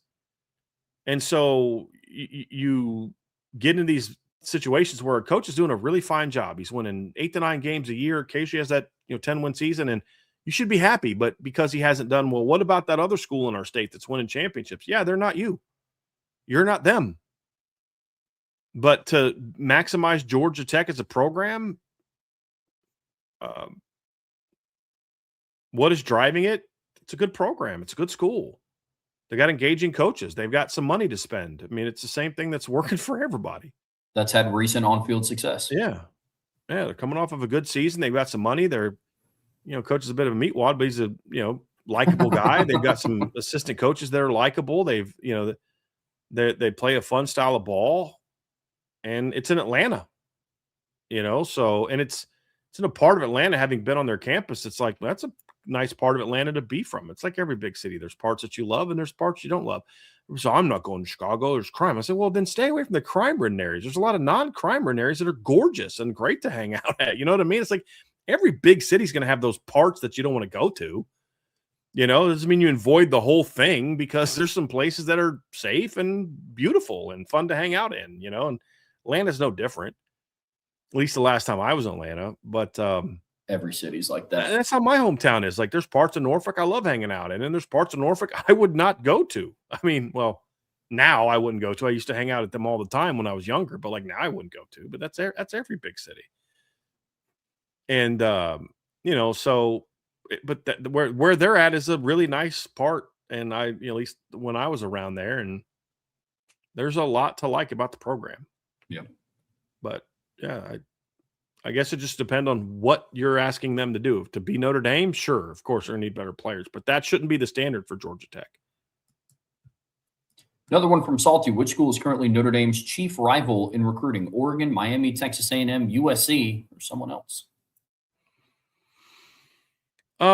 I don't know that they have one. I think it just depends. They had some battles with Miami. They've had some battles with Texas A&M. They've had some battles with Oregon. A couple battles with USC. They haven't been going against Ohio State as much in this cycle, where before they would. When you recruit the way that Notre Dame does, truly national program, you're not going to have one rival on recruiting. Could it vary depending on the position that they're recruiting? Like I've seen, from year to year, it could. Yeah, sure. Like wide receiver battles with Oregon, trenches battles with A&M and Miami this year. Yeah. Like Oregon's probably been a team that Notre Dame has gone up against the most this cycle. A&M's probably second most, and then Miami probably next most of the guys that they've really gone after. Sure. Sometimes it's been two of them. It was Miami and Oregon for Julius Jones Jr. It was Oregon for Jackson Coleman. It's Oregon for Braden Parks, and last year Texas was a team they went against, decent amount, and they won some, lost some. Remember they got Caden Finley, but they also lost that Brown kid that I liked a lot. Yeah. That was committed to USC initially, and I loved him, and then Texas got him. So win some, lose some. But I think in this cycle, it's been mostly A&M and Oregon to me are the ones they've gone against the most in this cycle. Would be my bet. Yeah, but it just depends on the team, man. And the season, the year. I mean, and Trev, there is some position stuff to it, but even then, it's it's more focused on a particular year. Sure. I don't know that there's just that one school they're always going against, because some years they recruit California a little bit more heavily than others, and when they do that, you're going to go against USC more. Other years they got one or two kids in California they like, and then not a lot of others. And in other years there may be 3 East Texas and 2 Louisiana kids you're going against, and a couple Georgia kids and a couple Florida kids, and all of a sudden you're going against LSU a lot. I mean, it varies from year to year. It really does. I haven't seen the consistent you're going against this school all the time as we've seen in the past. Makes sense. So it's a good question. From John A1, of the 26 Notre Dame opponents, who has the biggest boom or bust potential? They could be a 3-win team or an 8-win team. That's a good one. I would probably say Michigan State. North Carolina popped in my head a little bit as well. Stanford might be one also, Trev. There's a couple like that, John. That's a good question, because as soon as I say one, Trev, I'm curious if you've kind of gone through this as you're listening to me talk, if you're having the same problem. I say one, then immediately think of another. In one breath, I'm like, oh, Syracuse. But then I'm like, okay, what about Michigan State? Oh, wait a minute. Now, what about North Carolina? Oh, hold on a second. What about Wisconsin? Wait, yeah, that's a wait. But what about Stanford? If Davis Warren's their quarterback all year, they could be 3-9. But if for some reason maybe Davis Warren actually is better than we think, but he just wasn't good enough to overcome the fiasco that was playing for Sharon Moore, or maybe the freshman takes over, or maybe they play 2 quarterbacks in a cool way that works, and all of a sudden they're an 8-win team. There's a lot of those type of teams on the schedule, and I'm not sure that I could tell you one today that won't be my answer tomorrow. I think I might vary from day to day. It's there's a lot of them, but I'm going to lean towards Michigan State as being that team that has the biggest boomer bust for me, the biggest range between they could win 3, they could win 8. Because some of those other teams like Carolina, I don't think they're only going to win 3 games, and I don't know that they're going to win 8. Their range is a little bit more in the middle. Same thing I feel like with Wisconsin. I struggle to see Wisconsin going 3-9 this year. But Stanford could, Michigan State could, Syracuse could. That's why I think those are probably my top 3 options, and I'm going to lean towards Michigan State. Yeah, Michigan State's in that conversation for me. Stanford is in that conversation for me. And then I do have Wisconsin in that conversation for me. There's a world where Notre Dame just beats them so bad in week 1 that they just quit. Yeah, because it's a bunch of portal guys. I always get concerned with that with portal guys. Yep, it's fair. Because it could just be hey, Luke Fickell's not the guy. He's probably not going to be my coach next year. I'll just hit the portal again. That's fair. So that's a good point.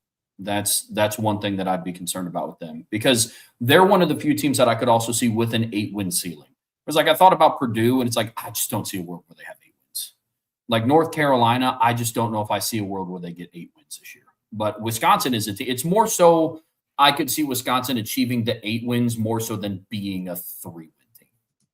With North Carolina, the fact that they have decent skill on offense and a pretty good defensive line is why I could actually see them. And now Bill Belichick kind of has another year under college under his belt.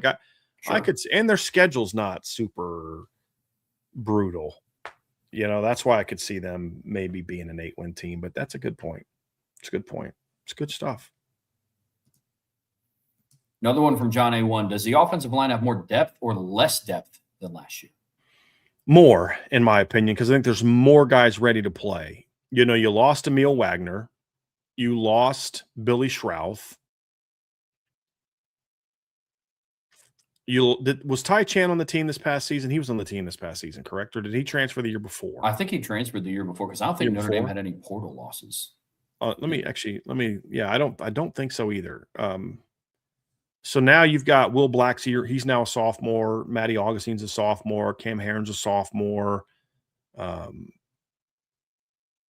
drawing a complete blank. Matty Augustine, Will Black. No, I said them all. Owen Strebig. I didn't say Owen Strebig. They're all now sophomores. They're a year older.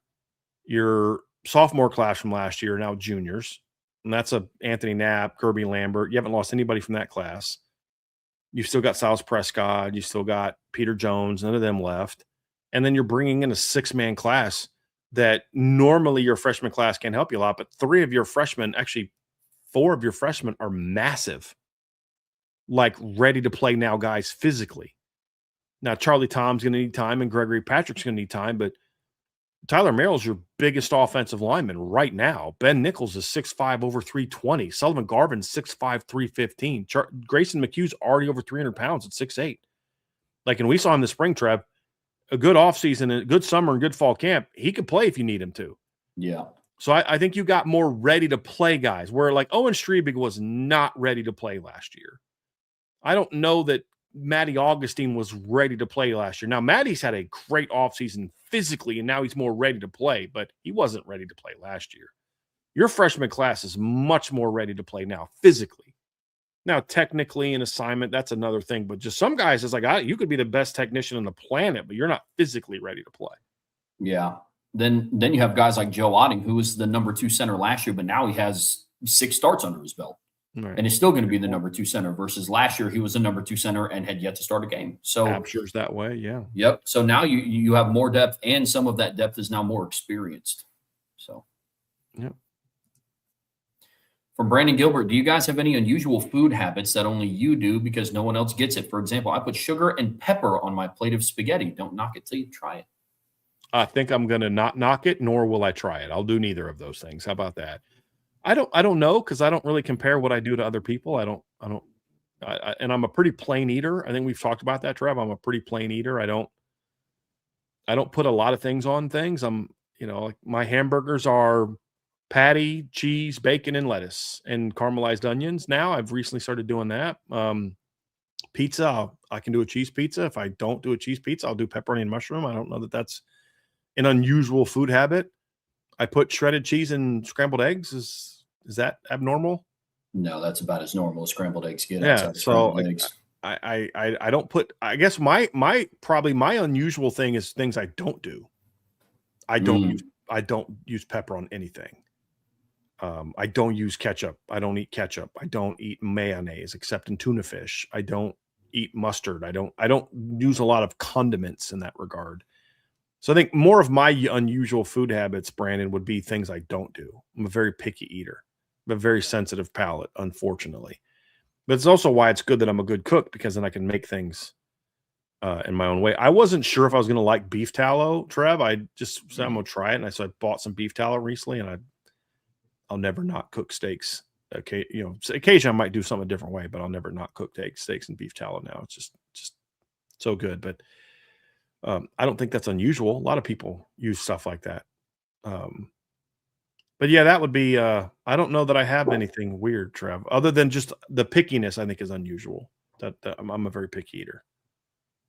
Yeah, Brandon. I have heard of people putting sugar in their spaghetti. I would try it. In their spaghetti, yes. Like either put sugar in the sauce, or you get something like a carrot or some sort of something that adds some of the sweetness to it.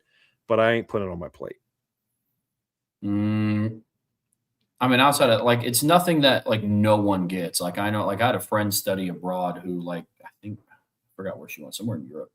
But all they do is they dip their French fries in mayonnaise. I tried it, and it's phenomenal.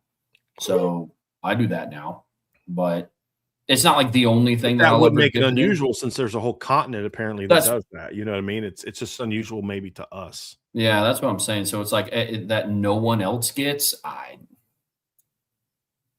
I mean, I'm not a picky eater, but I also don't do crazy stuff with my food, I guess, if that makes sense.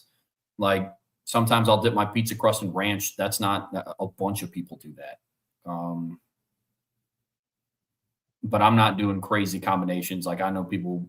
I had a friend who would like eat peanut butter jelly sandwiches with pickles. Like that's weird, you know. But my father-in-law puts he puts salt on like fruit, like watermelon and stuff, because I guess it makes it more juicy. He said it's a Southern thing because he grew up in Kentucky. But that's country.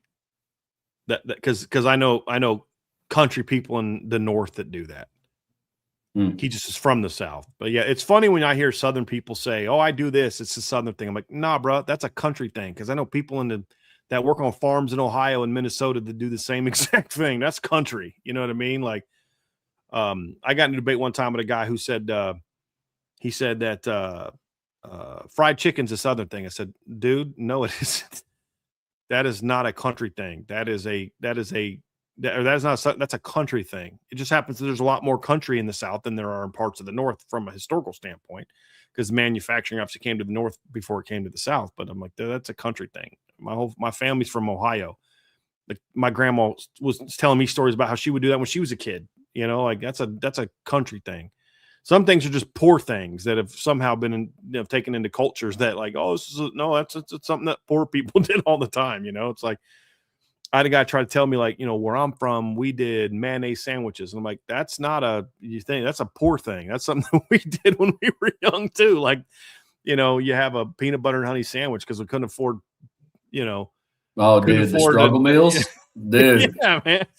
Dude, I was king of struggle meals. Like we weren't making French toast. I was putting toast in the toaster, putting butter on it, and sprinkling cinnamon sugar on it. And exactly. French toast for breakfast. Exactly. That stuff. Exactly. I'd have a nap. Oh, I love cinnamon toast. Especially when you get in a shaker, put a little salt and cinnamon in a shaker on butter. I don't do that anymore because I don't eat sugar and I don't eat a whole lot of bread anymore. But man, that was some good stuff. Brandon Plent said, Plensner said, sugar on my watermelon and strawberries. That's about it. So like sugar on, so I've never like put sugar directly on it, but I had a friend one time, she would take strawberries, and I've seen Angela do this before. I haven't tried it yet, but she would actually just put a little bit of sugar in strawberry and shake it up, and that was pretty good. But on a watermelon, that it's pretty sweet. All right. So I don't love strawberries plain, so that's why I could get the sugar thing there. Like I like strawberries with whipped cream. I just don't like strawberries just plain. Yeah, I like them with something like Angela will do this thing where she would get like these bowls, like cone, like ice cream cone bowls, and she'll put strawberries, bananas, and then put chocolate chips on them, and then wrap them in tinfoil and cook them. And they come out like for a couple minutes, so the chocolate melts, and then you put marshmallows, and so then they melt, but they don't burn because they're in a tinfoil, and then like it's so good. I don't know that I'd eat that now. It's a lot of sugar, and I don't eat a lot of sugar right now. But but I don't think any of that's unique. But the point is, I just can't eat strawberries plain. Like they're a little too. There's just something they're a little too overwhelming. It's not like I dislike it, but it's just I don't like it.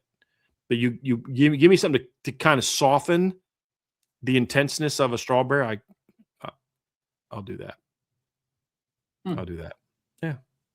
Like I said, my weirdness is things that I won't do more so than things I do. Good question. From Jay Melvin, Brian, since A&M basically upped Caden's offer and said, take it or kick rocks, what's your concern they'll do the same thing with Albert Simeon and will face the same result? Because he's on campus right now, taking his visit. So that doesn't work with every kid. But if he does, he does.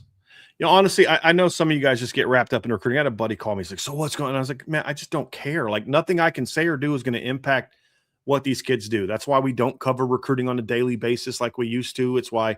Because it's like you spend all these time and really the 23 class was the final straw for me, where it's like you spend all this time defending Keon, defending Peyton Bowen, reporting what they tell you. And then they're lying to you. And then you look like a fool because you gave them benefit of doubt. And then we went through the same thing with Deuce the next year. And I was like, I'm out. That combined with just from a business standpoint, recruiting doesn't drive the needle for a site like ours like people think it does. The reason that the networks can do it is because they're tied to a national thing that they need to generate the clicks for. Sure. I remember looking at my second year that I had Ryan working for me. I went and calculated all the money we made off of recruiting shows and recruiting articles, and I was working with a deficit compared to what I was paying Ryan. Now, it didn't bother me because Ryan brought value. Like you, Brian, we would do shows together and he would write other things. It wasn't just recruiting. So it's not like it bothered me, but it made me realize like I don't need to pay for a full-time recruiting person because it's going to cost me money. And that was just a bad investment because the people that love recruiting, but it's just not as many of them as there used to be because of just the business is just a lot more like, it's a little more gross than it used to be. Or I should say, we're now aware of how gross it is now compared to where we were. There was a naivete before we got to where everything is kind of out there now. But I just don't live and breathe with the decisions of kids. Like when I found out Caden wasn't coming, I reported it and moved on with my day. 10 years ago, it would have ruined my day and probably my week. And I can't control what these kids do. I can't control what coaches do. Nothing I can do is going to impact where a kid is going to go. So I report the news, I evaluate the kid, and I move on. I just don't have that same, if that's what happens, it happens. If A&M does it with Albert Simeon, hope he does well at A&M. Whatever. I mean, I just don't care as much. I'll evaluate the class and did Notre Dame get good enough players or not? If they did, and they got to figure something out. If they did, great, let's keep rolling. I don't have that same attachment to it that I used to have. I don't want the drama that comes with the constant bickering about recruiting on the board that used to be there all the time. It's like, it's just not my thing anymore. And that's why we don't cover the day-to-day the same way we used to and the same way that other people do. It's a bad financial investment in order to make money off of it. And here's why it hurt us. Like Ryan and I would talk about things and be like, man, we're not writing that article. That's clickbait. We know that not to be true. So we're not going to write that article. And you have to do that crap. You have to do the clickbait stuff. You have to do the story about the kid isn't coming to Notre Dame, and you have to do the spin and all of that to make money off of it. So I was told, and I don't know this to be true, but a national recruiting guy said, hey, Notre Dame never actually caught A&M. That's a lie. Because he was calling Notre Dame commits and saying, I'm coming to Notre Dame. There's a reason Chad Simmons, who is one of the most honest guys in the business, in my opinion, from a prediction standpoint, put a crystal ball out for Caden Henderson. There's a reason for it. But it's going to get a million clicks from the A&M fans to say something like that. There are so many things that get reported that I know are just false because I'm going to generate clicks from this fan base for the next 2 weeks, even though I know the kid's going to commit over here because I got to maximize my revenue.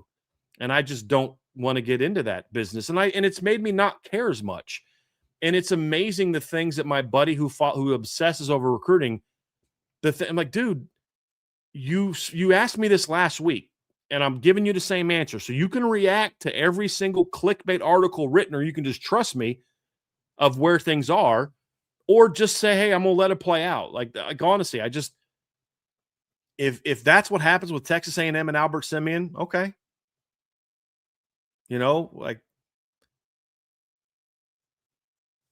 What's your concern? I honestly have no concern about that. Not that it won't happen, but it doesn't concern me. I don't care. If he decides to do that, that's his issue, not mine. Notre Dame will be fine on the offensive line. Will they be even better with Albert Simeon? Yeah. That's why I want him at Notre Dame, but I'm not going to lose sleep if he decides to go somewhere else. That's his business.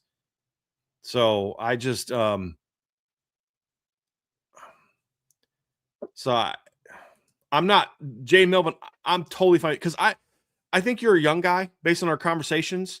So I'm not like, dude, you shouldn't care about, because I was in your shoes. Dude, my first year of coaching, I probably spent $100 one month on Tom Lemming's freaking 1-900 number because I wanted to hear the latest on Mo Stovall. You know what I mean? Like, I get it, bro. I get it. It's just, it's changed a little bit. And it's just one of those things where in this NIL world, if the kid's just going to take a bag, then why should I spend the 6 months caring about this kid when he's just going to go to the highest bidder at the end anyway? I just don't care anymore. I'll evaluate the kids that Notre Dame gets. That's why what we do is we do the analysis piece. I don't know about Albert Simeon, but here's what I know about Albert Simeon, man. He's got great length. His explosiveness off the line is good. He's got power, plays a great demeanor. He's a good kid. That's what I care about. I don't care about the back and forth about what he's going to do this or that. I don't care. I don't care to create knowingly false stories to get clicks that I can then just say things changed a week later and act like it. I just don't care to do that. I did that. It was part of my career at one point in time. It's part of what we did at Irish Breakdown at one point in time. And I just don't care anymore. And I understand that's going to cost us business from the people that do care, but because I could do it myself and then it doesn't cost me any money, but I don't care. I really don't. If he picks Notre Dame, here's what I do care about. I do care about the kids that pick Notre Dame. Like, I get excited about thinking about their projection into the system. When Abraham Cisse committed and I knew he was going to come to Notre Dame, which was a while ago, that excited me. But those things still fire me up. It's just not the process is what I don't like. Recruiting is still vitally important to what we do. That's why I do breakdowns and we do shows about commits and things like that. It's still very valuable. What I'm referring to is specifically the daily up and down, spending hours on the phone trying to figure out the latest when I could be having dinner with my wife, hard pass. Having dinner with Angela is much more fun than, trying to, talk to this person, that person, whatever. It just, yeah. Well, I get it, man. I've talked about this before. There are so many parallels between the jobs that I used to work in sales and the recruiting operation. A lot of parallels. I've never cared about recruiting in that light. I mean, even before I got the Irish Breakdown, it was just always, it was ingrained in me so early that you put all the time and attention into the players or into the businesses that want to do business with you, thus committed players. I love evaluating kids. Yeah. I lost zero sleep when Caden Henderson committed to Texas A&M. And people clip it. It's cope. It's not cope. I just don't care. Bummed for 2 minutes and then moved on. Yeah, I'll acknowledge that it was annoying. Like, in the same light that if I'm sitting down and going through months worth of meetings with somebody and then I try to get them to verbally commit to a deal and then finally they're like, nah. And it's like, yeah, I acknowledge that it's annoying, but I'm not losing sleep over it. It's just, it is what it is. But you're also like me that you get fired up when they get a kid. Yeah. And get excited. But like my buddies call me, Pace, what do you think's happening with Braden Parks? I don't know. If he goes to Oregon on the visit and loves it and commits to Oregon, so be it. Like, I'm still going to be a happily married guy the next day. You know what I mean? I'm still going to run a Notre Dame business for a program. If he doesn't want to be part of it, he doesn't want to be part of it. If he does, great. I'll be excited if he picks Notre Dame. I'm not going to be bummed if he doesn't. Like, I just in a different place. Oh, yeah. And Jay Melvin, I just want to be clear, buddy, I'm not coming down on you, because if you care about it, that's good. I mean, if you have passion for it, I don't want to convince you to not have passion for something you have passion for. I think with anything, there's a lot of things we, including myself and Trevor, maybe shouldn't care as much about. That's okay. I'm not telling anyone to not care about recruiting. I don't. I tell my buddy not to care about it because he's old and has health problems and it stresses him out. I'm like, dude, you need to stop caring about this as much. You know what I mean? Like, you're 60 something. This is just not something that you should, you know what I mean? But like, I'm all for, if you guys love that kind of stuff, it's fine. I'm just explaining to you why it doesn't matter to me, and therefore is not going to be something that I'm going to go out and hire a full-time guy to do all that stuff for, because in order to make money doing it, you have to have a little bit of a dishonest streak in you, and I'm just not going to do that. Trev knows some of the articles I could have wrote and made a lot of money, but I knew where things were, and I wasn't going to lie to you all. Or maybe not even lie. Let's be nice about it. Exaggerate something to make money. Did the kid enjoy his visit to this school? Yeah. Like the LSU thing with Abraham Cisse. That was comical, listening to some of the national reporters try to pretend. And it's funny, I got a text from a guy I know at LSU, and he's like, yeah, dude, that's absurd. The kid, there's no buzz from the staff about this kid. So I don't know who that person's talking to, but nobody at LSU thinks they're getting Abraham Cisse. Insured by Big was like, they're not getting freaking Abraham Cisse. But there's these national people trying to say, oh, he made a move. They're doing that to get clicks because they want to get the LSU fan base to click on those stories as well as the Notre Dame fan base. But if they would have reported what we had reported, essentially, which is, guys, he's coming to Notre Dame like 4 months ago, then I'm not getting any money out of that story. So I got to sell that, and this is it's like the David Fuller Run Show stuff. They got their little 5 minutes with Texas A&M to get all the Texas A&M fans all fired up. We all knew he wasn't going to freaking Texas A&M. That didn't mean he was definitely coming to Notre Dame because Miami was a legitimate contender for him, but he wasn't going to Texas A&M. We got Notre Dame fans freaking out because I don't even say the name, so-and-so famous person was talking about how Texas A&M. I'm like, he's not going to Texas A&M, but I got to get my clicks. And I just refuse to do that. I refuse to mislead people just to get clicks and to make money. That's why I've built my entire model on, we don't make money because we do that clickbaity thing. We make money because people can depend on us to give an honest opinion. And that's what keeps people coming back. And I'd much rather build a business that way than doing something that plays into people's emotions and fears to generate revenue. And we're just not going to do that. Yep. Yeah. Yep. Well, and Sure by Big just said this. Absolutely, BD. Did Cisse love LSU? Did LSU love Cisse? Yes. But we knew we weren't getting him, but it doesn't mean you don't bring him in for a visit.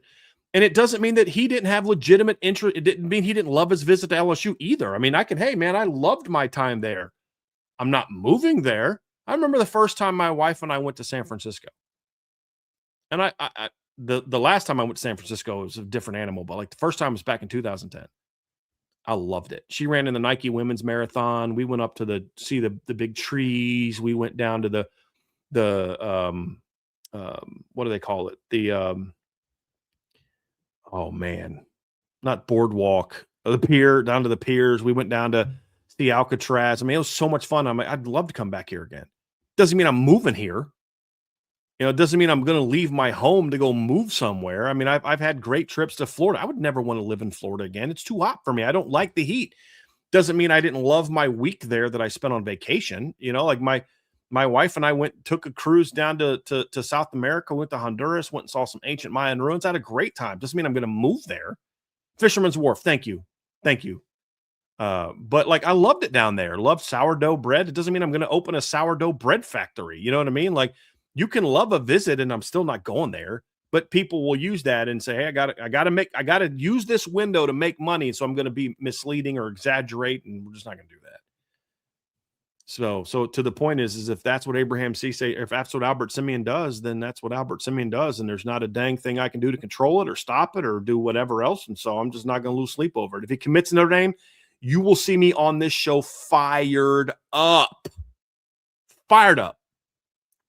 But that's it. And if he picks A&M, I'm still going to love watching this film because he's a heck of a football player. Simple as that. Here's a recruiting question that I like, these type of recruiting questions. With Notre Dame now having Jackson Bond and Abraham Cisse, Brian, who has a higher ceiling? Originally, I thought it was Cisse, but some are really high on Jackson Bond. What are the similarities and differences?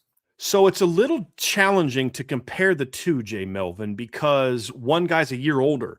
And I've always felt there's a lot more difference between a sophomore and a junior in high school than there is between a sophomore and a junior in college, because your bodies are much closer to full maturity at that point in time. And so Abraham and Jackson are very different players too. Jackson is very fundamentally advanced, very technically advanced.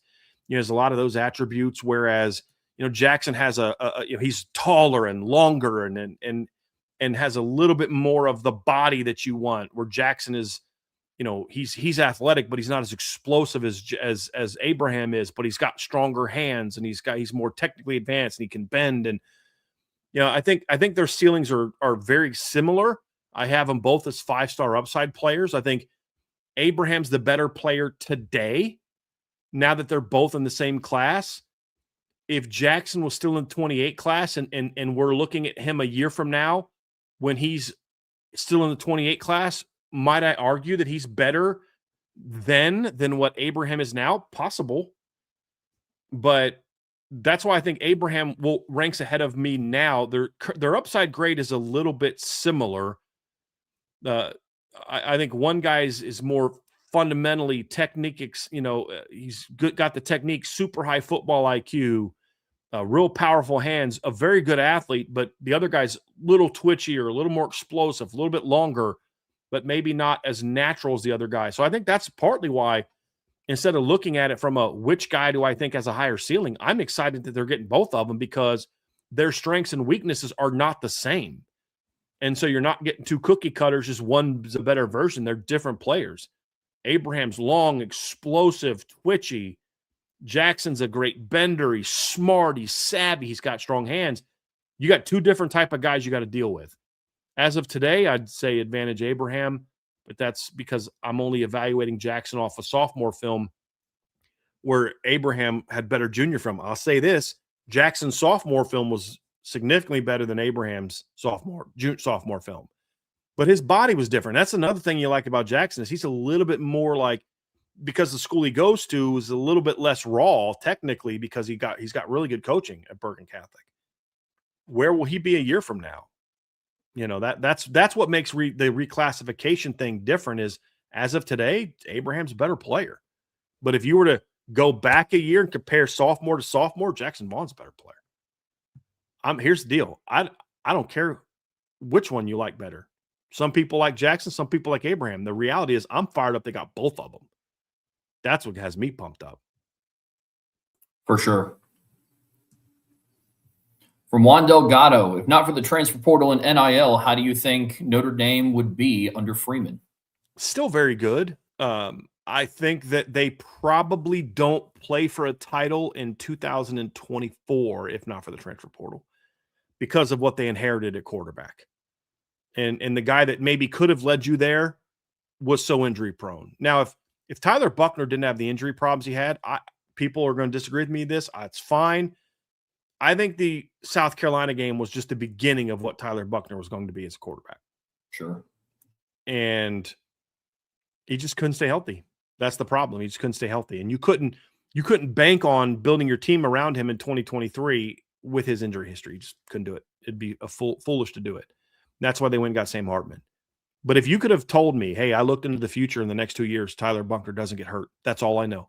I just looked at I had 5 seconds to look at stats, and the stats told me that Tyler Buckner played in whatever the number of games that you would play and all that. I say, okay, man, they're going to make a run in 23 and 23. They're going to be really dynamic. At 24, they're going to be dangerous. But that wasn't reality. So there would have been some holes in the roster that you inherited from Brian Kelly that you wouldn't have been able to fill as quickly. But I still think as we're going into 2026, I don't know that the expectations for 26 would be a lot different. Because I think they would have naturally had to fill some holes in high school and a little bit differently.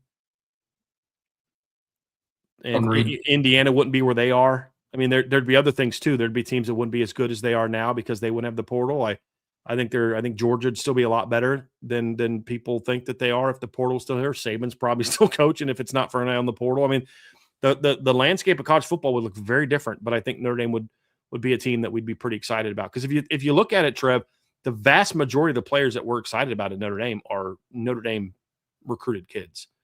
I mean, you've got the 2 receivers from Ohio State, okay. But your quarterback's a high school kid, your entire backfield, your entire offensive line, all of the tight ends you think are difference makers are high school kids. The D line would be a little bit of a question mark because you'd be like, who's the depth at D end and who's the D tackle is you're going to need Armel Mukam to step up. But we'd still be like, hey man, if Armel breaks out and if Chris Burgess does this and if so-and-so does that, we might be thinking a little bit differently. If we're looking at no portal kids in the secondary, it's like, okay, remove DJ McKinney and Jaden Sanders, and now the starting lineup is Dallas Golden, Christian Gray, Leonard Moore, Tay Johnson, and Don Schuler, with Luke Talich and Ethan Long in the backfield, and you still have Aiden Pouncey, Kari Adams, Mark Zachary, and you know what I mean? Like this team would still be really flipping loaded. And now it'd be like, hey, you better get Cam Williams going. But your receiving core would still be Jordan Faison, Jaden Greathouse, Cam Williams, Micah Gilbert, Logan Saldate, Devin Fitzgerald, Bubba Frazier. There'd still be Elijah Burris. There'd still be a lot to be excited about at the receiving core. And say, well, yeah, but they're unproven. Yeah, so's Mylan Graham and Quincy Porter. You know what I mean? Like, I still think we'd be excited about this team. Well, because I look at teams like Oregon and I look at, some of these other teams that Texas. Would Texas be as good as they are? I think Notre Dame would be further along than Texas would be without the portal. Texas still be good, though. And Oregon especially would be in a problem because they haven't been able to recruit the offensive line all that well. Yeah, I think Notre Dame would still be very highly regarded. I still think they'd be one of the favorites on FanDuel to win the national championship this year. It's some of the other years that I would have some questions about. I don't know how high of a ceiling they would have had in other years, but I still think they would have been very good. There's one thing that they wouldn't have to worry about. Everybody talks about NIL and the transfer portal as far as acquisition. We also need to talk about in the frame of reference of retention. I don't think a lot of teams would have had as many retention issues if the portal and NIL weren't such a thing, because you wouldn't have guys leaving to go bag chase. So it's another piece of it too. From Salty, which away stadium this season would you most like to visit? For me, it's Lambeau Field, which I will, with Cougar Stadium UT second. I'm going to cheat and say both, because one's an away stadium and one is a neutral field stadium. And of all the potential options this year, I am excited to go to Cougar Stadium as an away stadium. The neutral field stadium I'm most excited to go to is Lambeau Field. So I'm going to cheat a little bit and say both. But of a traditional team's home field, I'm excited to get to Cougar Stadium. Just because I think I've always thought Provo, whenever we see like aerial shots of games, I'm like, man, that looks beautiful. My wife spent a lot of time in Utah. Her younger brother and sister were raised in Utah, so she would go visit them, and she said Utah's beautiful. So I've never been to Utah. I don't believe. I think I did a layover in Salt Lake once, but I don't remember. I think it was at night, and so I didn't get to see a whole lot. But that's it. It's the only time I've ever been in Utah. So I'll say Cougar Stadium would be it for me. Yeah, I would definitely want to take the trip out to Provo. I think that would be sick. That'd be one for me. Yeah. All right, let's get to one. Here's from Time Cone. Why so hold? Both Texas and Notre Dame slay their dragons in 2026. Georgia for Texas and Ohio State for Notre Dame. Does Georgia play Texas? I don't know if they do in the regular season. Let me see here. I don't think that they play. Let me see here. I'm gonna say yes that this happens. Whether they play in the regular season or not, I do think that they'll have a good shot at playing in the SEC. They don't play in the regular season, but I think there's a good shot that they play again in the SEC championship.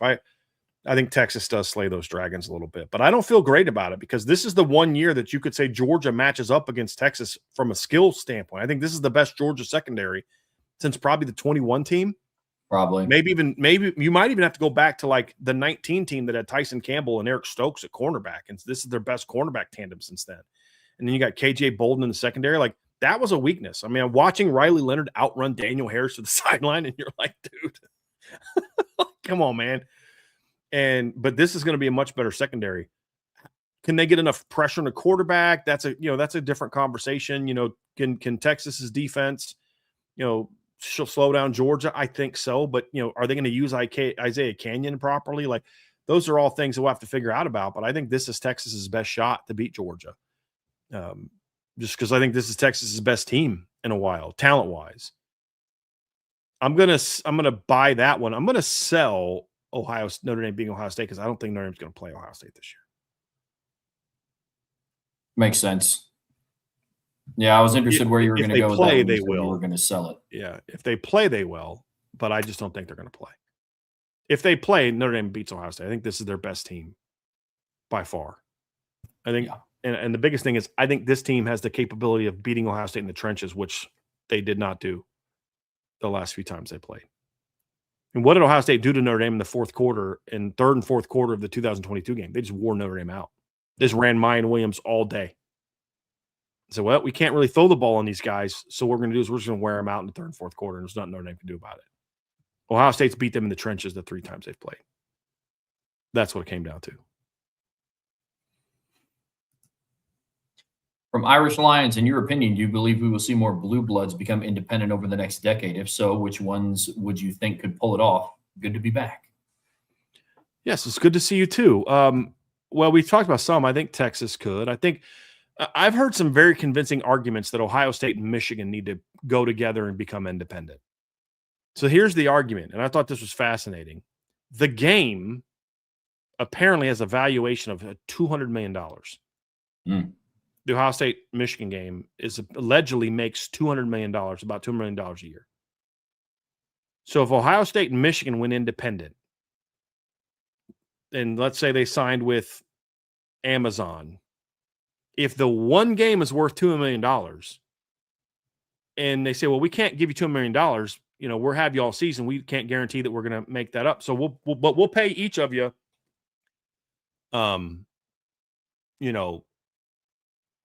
we can't go beyond $200 million. We'll pay each of you $200 million or $100 million a year, because that's what that game is worth. And we think between airing all your other home games that we'll make more than that and we'll do well, that kind of thing. But we think we can actually make more off that because it's exclusive, whatever the case may be, right? Okay, cool. So you're basically going independent and getting paid more than you're making in the Big Ten right now because of that one game. Now, not everybody has that, right? But I do think that you could see more blue bloods become independent, especially if they pass to pull the media rights.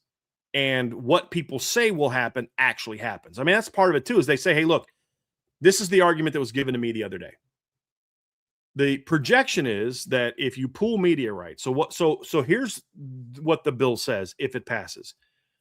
75% of the schools have to vote to do it. But the 25% that don't have to pool their rights. So if the Big Ten and SEC all vote no, but everybody else in Notre Dame votes yes, then all those teams pool their media rights and the SEC and the Big Ten don't. What they're saying is that the rest of college football will end up making as much as what the sport is making now. Now, those are more mouths to feed, so they won't necessarily be making initially more than what those schools are. But then it would become more attractive for those schools to now get into it and maybe negotiate a deal where, hey, we'll pull media rights, and as long as we get this or that or the other thing, then that's how you pull them in, because it works out so well for everybody else that it pulls you in. And the argument was, I said, but that just doesn't make a lot of sense to me. And the argument that the guy made to me was this. And again, this is a convincing argument. I don't know that this is how it would go down. I'm just saying the argument is convincing if it went down that way.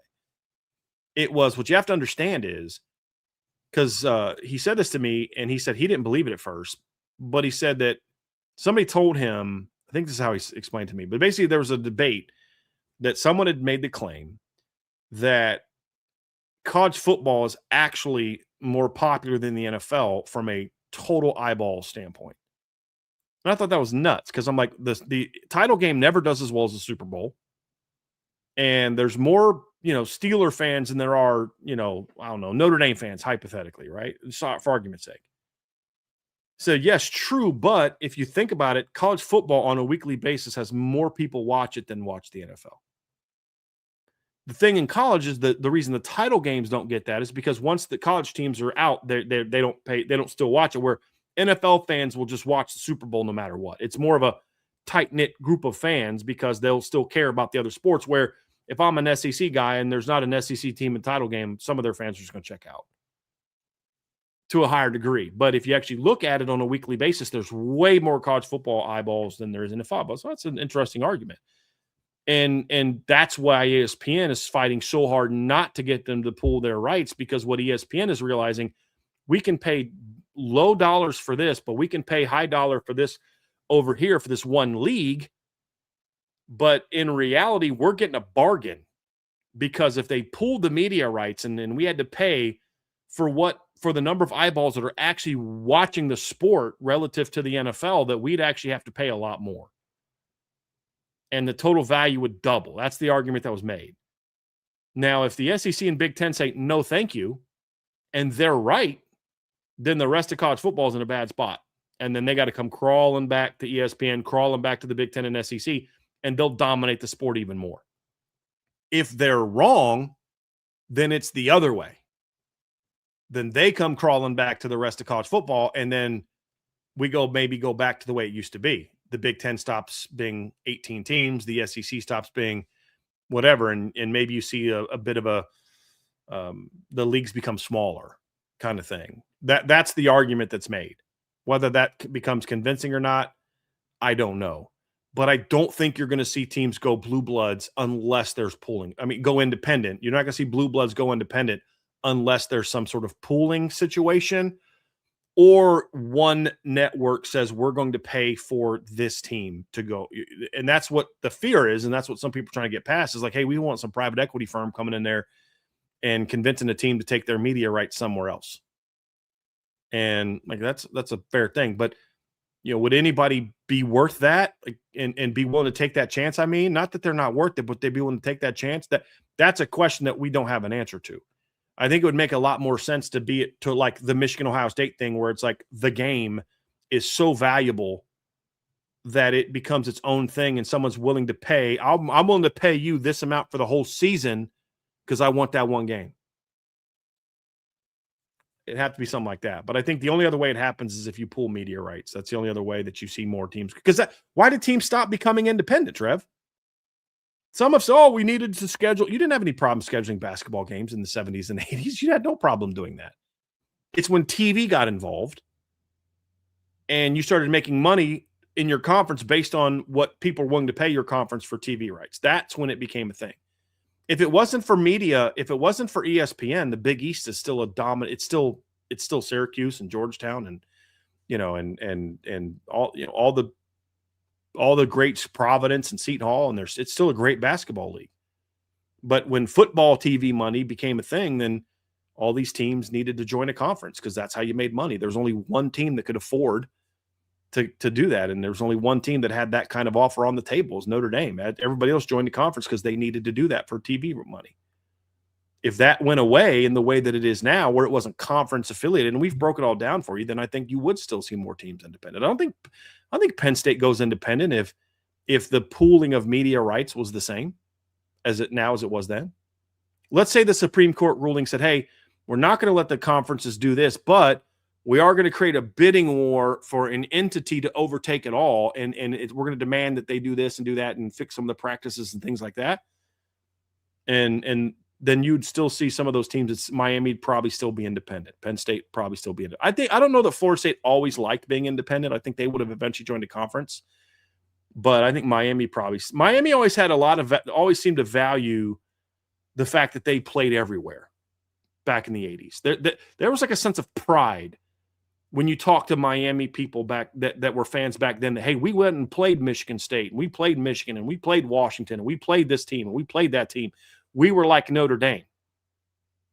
Like we'd play anybody, anywhere, anytime, and we didn't care. But then why'd that go away? Because there was no TV companies willing to give them their own deal that was like Notre Dame's. Fair or not, right or wrong, whatever, but that's why they joined a conference. And if that went away, then I think you would see more teams they would either go independent, or B, you'd see some new leagues form that are smaller. I think that and more geographically based, which would make a lot of sense. No, that makes sense. Super chat from ND Milton fan. Appreciate you. Which offensive and defensive player do you have the most confidence in taking a big step this season? Oh gosh. I'm the most confident in on offense. I'll say Gerby Lambert. I think he is poised for a very, very big season, and I think he could be one of the best offensive tackles in the country. Great start to his career as a redshirt freshman at guard. He's going back out to a position where he projects the highest. Defensively confident in taking a big step. I'll say Tay Johnson. I think he had a very, very impressive first year in the starting lineup. We didn't get to see him that much against Miami, and he wasn't able to finish the season because of an injury. I'm very confident that he's going to build on that year. The other player I thought about was Bryce Young, but if I'm weighing my own confidence level of who I think is going to have, like, that I'm the most confident in, it would be Tay, followed closely by Bryce Young. Confidence in, I'm going to give you on offense, I'm going to give you one lineman, one skill player. My lineman, I'm with you, is Gerby Lambert. I think he's going to take a monster step. However, I think Anthony Knapp also is going to, moving into guard, could be that guy as well. I don't count Will Black in this conversation. It's a different comparison. Yeah. My skill player is actually Aeneas Williams. I think Aeneas, when you look at kind of what he did last year compared to what he's going to do this year, I think he takes a giant step this year. Even if he's just 1A, 1B like we saw in 2022, it's still going to be way more than what he did the last 2 years. Defensively, I confidence in. I like the Bryce Young pick. I think that's that. I'm with you on that one. I'm with you on that one. Yeah, that's a good one. All right, let's get just a couple more, and then we're going to get out of here, guys. Great questions today. So many great questions today. We're not going to be able to get to all of them, but I just wanted to take a couple more here before we get out of here. From Brandon Gilbert, which program under new regimes do you think will have success first? Oklahoma State, Penn State, Virginia Tech, UCLA, Michigan State. That's a good one. I'm going to probably lean towards, well, let's define success. So big improvement from last year. Maybe you're challenging for your conference championship, that type of thing. I would argue that it's going to be Virginia Tech and Oklahoma State, because I think they're both in situations league-wise where it's going to be easier for them to climb that mountain than it will be for UCLA to climb the Big Ten, or Michigan State or Penn State to climb the Big Ten. I could be sympathetic to a Penn State argument, because they've been the best recently, but the reality is almost everything that was part of that great run in 2024 is gone. It's not like, hey, you still have Abdul Carter, you still have the great running back room, you still have this guy, you still have that guy, you still have Denai Dennis Sutton, you still have Zane Durant, you still have that stud guard, you still have this guy, you still have that guy. You just need to get the right staff in place. The roster is almost entirely different than it was in 2024. It's a completely made over roster. So what they did 2 years ago is irrelevant. You know what I mean? It's you just can't say, hey man, boy, that team still got a lot of guys coming back from that team 2 years ago. You just need the right coach. It's not the case. It's a brand new roster. So that's why I don't think Penn State makes the big jump that people think they are, because their record could be good, but we could look at it and say that's a weak record, because look what they did in the 3 good teams they played. They got whooped. But I think Virginia Tech and Oklahoma State have the best paths, and Oklahoma State, scheme-wise, I think could make a lot of jump, but Virginia Tech, there's a coach there that has a track record of winning at 2 schools, and it's a place that you can recruit, and he's doing exactly what the one thing you can say, Trevor, your I need to see it thing is totally reasonable. But the one thing we can say we have seen is what James Franklin can do on the recruiting trail at Virginia Tech. Oh, yeah. And it's exactly what we thought it was going to be. It's exactly what we thought it was going to be. He's doing a great job recruiting at Virginia Tech, and that doesn't surprise us at all. Now let's see if he can coach there. That's fair. I mean, that's a very fair thing to say. But the one thing he is doing is they're going to be talented. There's no doubt. And he doesn't have an Ohio State in that league, and a Michigan, and a Penn State. I mean, and a Oregon that he has to contend with. It's Miami right now. That's it. That's the only program on that level in the ACC right now. Clemson isn't. Florida State isn't. Louisville isn't. Maybe those teams become that, but he's going to have the most talented roster within 2 to 3 years. He will have the most talented in the roster in the league outside of Miami, unless something changes at Clemson or Florida State very quickly, if it even takes 3 years. But I'm just giving him a little bit of a buffer. That's why I'm going with them. Yeah, the 2 leaders are Virginia Tech and Oklahoma State. There's a world where Penn State has the best record of any of these 5 teams this upcoming season, and they're not first, because it's hollow. Right. Yeah, their schedule this year is atrocious. And so, and they're doing it with, it is a very veteran roster. We make a lot of jokes about, they're basically the Penn State Cyclones, which they basically are, but they're bringing over 2-3-year starters at Iowa State. And they're playing, I get that it's a different conference, but they're playing basically a Big 12 schedule. They could go 8-5, 9-4 this year. None of that would surprise me, but that doesn't mean that they're good. They're successful. Right. So. Right. Last one here, Trev, from Irish Ether 2026. Love that name, by the way. Do you anticipate the guys that go elsewhere due to external factors will circle back to Notre Dame like Keon Keeley did? It's possible. I don't know that we're going to see that as much as people think. Because we've heard this over the years. Oh, once this guy goes there, he's going to want to come back. Keon's situation is still unique. Because let's just say Caden Henderson goes to Texas A&M and hates it. It's not a given that he's going to want to come back to Notre Dame.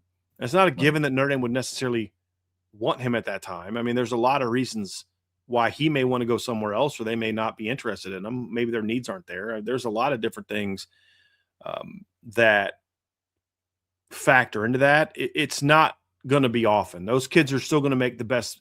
It's even more of a business decision when you transfer than it is coming out of high school. Coming out of high school, you're looking at development and all that. When you transfer, you're looking at, where am I going to go and play right now? That, especially if that rule happens where you can only transfer once. Right. you're going to see guys making that decision. So I actually think if that rule passes, I actually think you will see more guys transfer to Notre Dame, but it's still going to be a very small number.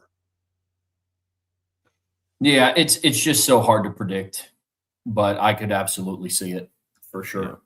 I'm with you. Yep.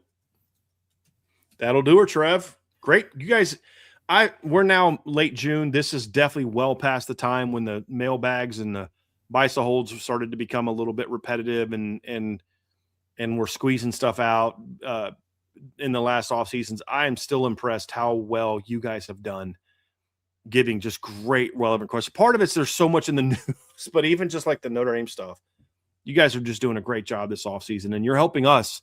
It's a lot easier for us to do shows that are entertaining because of the job you guys are doing. So it is appreciated. It is appreciated.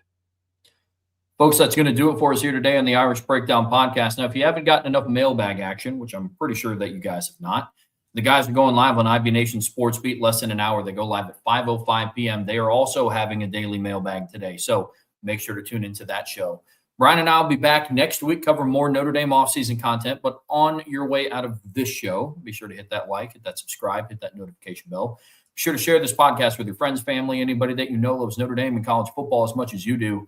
But as always, the best way to support what we do here, you see it scrolling down there at the bottom of the screen.